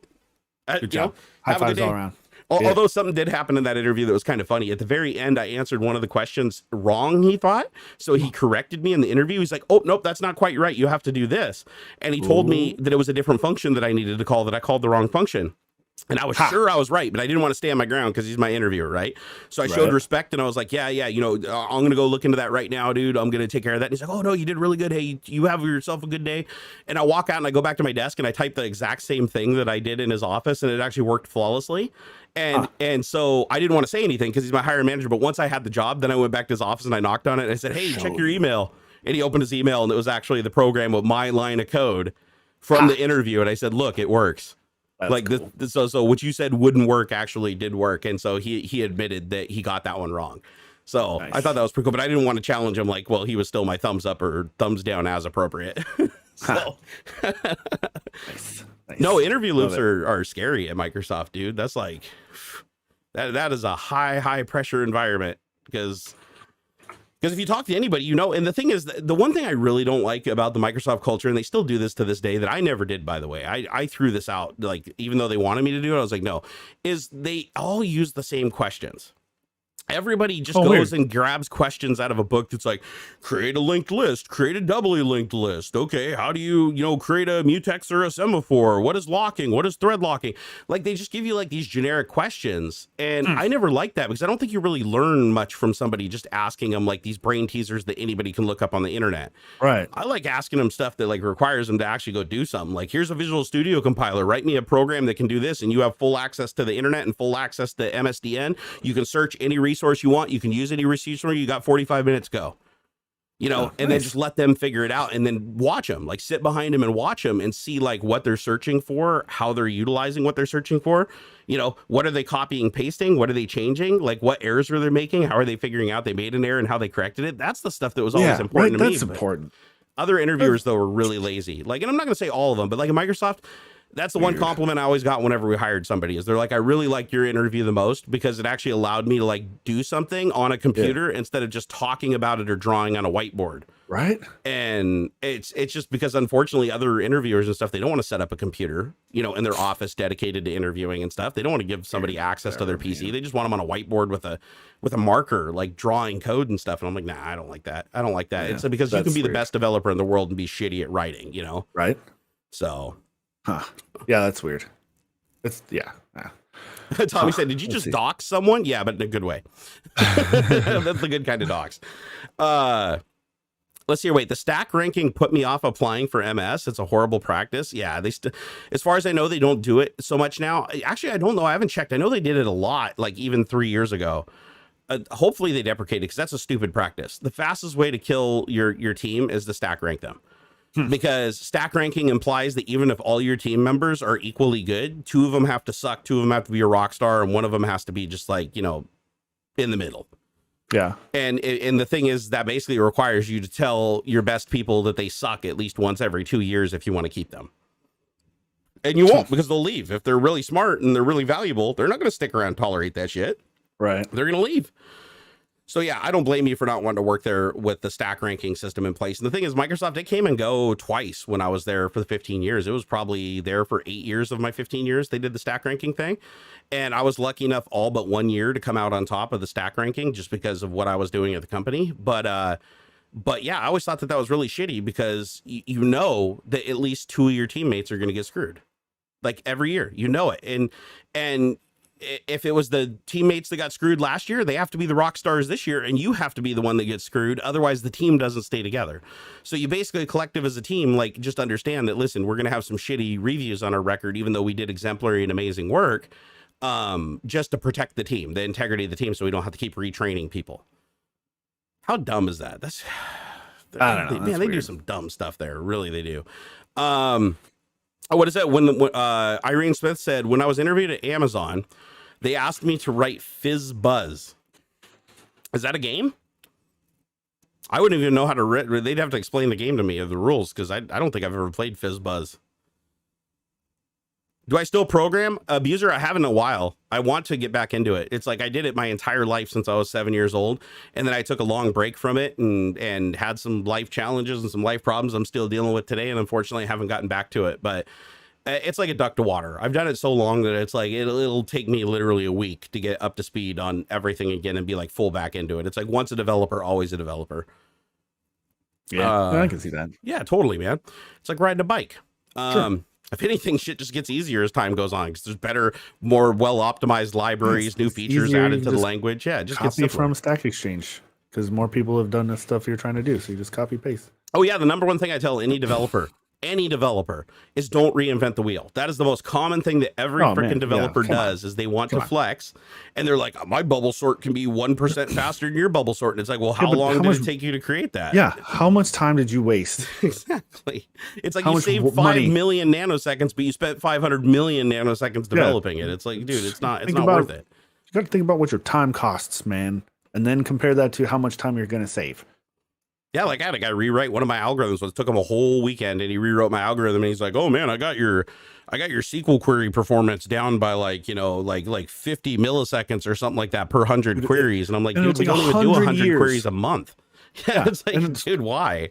it's going to take 100 years for you to get that weekend back. And the other problem is, even if it's faster, so this is another thing people don't realize sometimes. Even if it's faster, it's less tested. So if you have to replace something that is tried and true, but a little bit slower with something fast that's untested that can potentially introduce new problems and regressions, that's not something Microsoft wants you to do. Like, even as a developer, I even got swatted for that many times when I was at Microsoft. They slapped me on the hands and be like, don't do that. Because I'd go in and be like, oh, this is some spaghetti ass code, and I want to clean this up and make it look all nice and everything, and I'd change it. And I'd go into a code review and they're like, okay, what problem does this solve? And it's like, oh, it's just unreadable. Like, I just wanted to fix this shit. And they're like, no, because in the process of you fixing that shit, you might have introduced some timing issues. The compiler now, even though it's essentially the same code that's running, the compiler optimizations may be different because of the order of operations and the things that you're doing now. They're like, there's a lot of shit. Even renaming variables can have consequences down the road. And they're just, if it ain't broke, don't touch it. That's number one thing at Microsoft when you're talking about even internal code. It's a little bit more fast and loose, but when you're talking about shipping and production code, yeah, if it ain't broke, don't fix it. Like, even if it gives you a performance edge, like, unless you're doing a rewrite of it to include new functionality or something and you have to wipe the floor with it anyways, don't change it. Fucking VGA.sys still has it. I don't think it's changed since like Windows XP. Damn thing's still in there today. So nice. Wait, Iron Smith said you can write it in about 5 or 6 lines of code. Oh, the fizz buzz thing. Oh, okay. Yeah. It's a simple example. You count up to number n. If the number along the ways are evenly divisible by 3, print fizz. If by 5, buzz. If both, fizz buzz. Oh, okay. Okay, so just simple logic. That's kind of cool. I've never had that question before. I have written Pong before during an interview. That was kind of cool. Wow. Like with the 3D Starfield in the background for extra credit. Ooh, fancy pants. that was way back in the day, man. Huh. When I was working at a computer store, they're just like, "Oh, hey, it says you told us you do programming. Like, what kind of programming you do?" I'm like, I like to write games and stuff, because back then I was doing DOS programming. And I was like, yeah, no, they had a computer sitting right there. It had no, not Visual Studio, it had Wacom C++. Wacom said that's like an old school, like free IDE. And I remember opening it up and I literally wrote Pong in about 35 minutes. And I think it was about 150, 200 lines of code. And it even had a star field in the background that when the ball bounced back and forth, the star field was parallax and would do this. Whoa. Because there's an old trick that I learned just using using matrices moving at different speeds. So you'd basically just have a 3-dimensional array and then randomly generate the numbers to create the stars in each layer, and then just move each layer by a different multiplier. So increase the multiplier as you go through the array. So the back ones are moving by more pixels than the front ones. And then just change the direction of scrolling opposite to the direction the ball is going. So if the ball's going this way, you're decrementing pixels this way, or adding to them this way, and you're shifting back and forth, and it gives the illusion looking at the screen that you're in a 3D space. Yeah, but it's a total illusion. There's no calculus or trigonometry or any of that shit. A lot of that parallax stuff is for that. Well, it's designed to run on like lesser hardware and look impressive, right? I mean, it's all tricks. One of my favorite video series to watch on YouTube is there's this dude who breaks down programming of old games, like for the Sega Genesis and the Nintendo and the SNES, and he shows like all these crazy effects in games that he's like, there's no way the hardware could ever do this traditionally. Like, they're doing it by like pre-computing tables and putting like baked values into arrays and stuff like that, and doing all these and reversing geometry and changing the color and tint of it so that they're not taking up more space starring the sprites. And it was crazy seeing some of the effects in some of these games that they were doing, like with boats rocking back and forth, with people like running back and forth on it like this. And it's like the Nintendo like didn't have the proper hardware to be able to do that. So the way that they were actually like doing it was like through some weird hacky thing where they were basically just taking each row and increment, like they were breaking it into like 20 rows and then just shifting the row up and down if it was a different portion of the boat. So it looked really staircasey, but it was a convincing effect. But you weren't actually turning the sprite. All you were doing is every like 30 pixels moving it faster than the next 30 pixels, and the next 30 pixels, and the next 30 pixels, and then go the other direction, other direction, other direction, and then just reverse it. And you got a boat going back and forth. And a sprite running back and forth. All you did with the sprite is whichever row it was in, you just incremented the horizontal register by, however many pixels it shifted up or how many pixels it shifted down. So your logic for your guy running back and forth is exactly the same. As far as the game's concerned, they're still on the same field, but they move with the boat as they're running back and forth. I was like, dude, that is a clever ass way to do it that I never would have thought of doing it. But the visual effect, you're like, wow, this looks 3D, and it's not. Yeah. There's no 3D at all.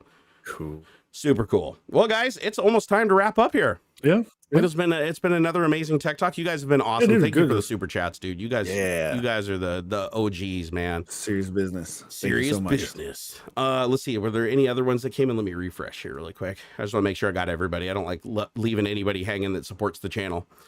Let's see here. Eric G. He was the last super chat, $2. Said, funny, I'm driving to Houston's, Texas right now. It's good to see you, man. Right. It's always good to see E. Gonzalez in the house, driving his little trucks around the United States, delivering the things that we need to make our lives better. Yeah, man. Let's see. Anything else in the chat over here? Those weird effects like how lighting is done in games today before ray tracing. Oh yeah, the baked on lighting stuff. That stuff's crazy. Oh yeah. Yeah. Like you basically just pre-compute what the lighting's going to look like on a mesh from every possible direction, and then just look it up in a table depending on, how many degrees you are looking at it. Yeah. So if you're walking around it, it gives the illusion that the light's shining on it. But what they really did was just go around and pre-compute all the light on it, and then they're just looking it up and changing the texture. So it's like a super fast operation. But you're like, how are they doing that? Like, it's just like magic. It's literally just like magic. It's dev magic. Because if you think about it, when you watch magic, you're watching a really talented person carry out an illusion. And as soon as you understand how the illusion works, it's not that amazing anymore. Like, it's still cool that they can do it and they're so sly about it. But once you know how it works, you'll never see it as magic again. Like, no matter how good they are at it, you know how the trick works. So you don't have the magic. It's the same thing with programming. It's like, if you don't actually understand the trickery that they did to make that, you're just assuming, wow, that computer and that console is really that powerful and can really do those things. And the truth is, it's not. It's like literally just a visual trick to make you think that it's doing a hell of a lot more than it actually is. Yeah. All right, guys. Well, I think we're going to go ahead and wrap up. You want to give another shout out to old Ringside Report there? Yeah, man. Yeah. Huge thanks to Ringside Report .net on YouTube. All the words, right? No period or anything. Go check those guys out. Especially, I guess there's like a big WWE thing going on, so they're going to be. I think it's a live thing. They're live streaming commentary and stuff. You can join them on their channel. Where did I put it? Let's see here. Ringside Report. These guys. Here, put that in the chat. Go check them out. Show them that their money was well spent. Well, if you're into wrestling and MMA, these guys, they have their show. They do quite a while, actually, like a podcast and stuff. So check them out. It's really good stuff. Yeah, Ringside Report. I'll go check them out too. As for me, guys, if you want to see me stream on the less censored, more bonkers streams that I do over on Twitch, I keep those on Twitch for a reason. Just fair warning, because there's some people that have gone over there like, holy shit, what are you doing, dude? But no, if you want to see, Barnacules Unplugged, Monday, Wednesday, Friday at 3 p.m. Pacific over on Twitch TV/Barnacules. And the rest of the time you can find me like, shit posting on TikTok or shit posting on Twitter, shit posting on Instagram. Just all of our links, both of us, are in the video description if you want to see what we do on our own when we're not together doing this amazing show every week for you guys. Please hit the subscribe button on your way out. If you're not already subscribed to the channel, we'd really appreciate that. Make sure you ring that bell, even though chances are YouTube still won't send you a notification. Click the all. Not just personalized. Click the all and let us know, like, once you do that, if you still don't get a notification. That's the thing I really want to know. So if you enable that and you don't get a notification for the show next Saturday, I really want you guys to tweet me and tag me and let me know about that. Because if that's the case, I'm going to start putting some pressure on my YouTube partner manager and be like, WTF, dude, what do I need to do to fix this? Like, if it turns out being the live streams, then I'll figure something out. I'll move them to a different YouTube channel or something. I don't know. Like and comment and stuff. Like, all that stuff helps. Yeah, please do. And I think that's about it, man. Look at that. 2 minutes early. Nice. All right, guys. Have a wonderful day. Enjoy your Saturday. And I'm going to do the same. I'm probably going to go take a nap. I'm tired, but I may do the same, actually. Yeah, I drank 2 cups of coffee and I'm into an Adderall and I'm still like just yawning. So I'm gonna go get some of my old bones some sleep and then probably wake up and spend the rest of the day playing video games with the kiddo or something fun like that and let the mind relax. And I'll see you guys on Monday. Peace out. And until next time. Bye. Later.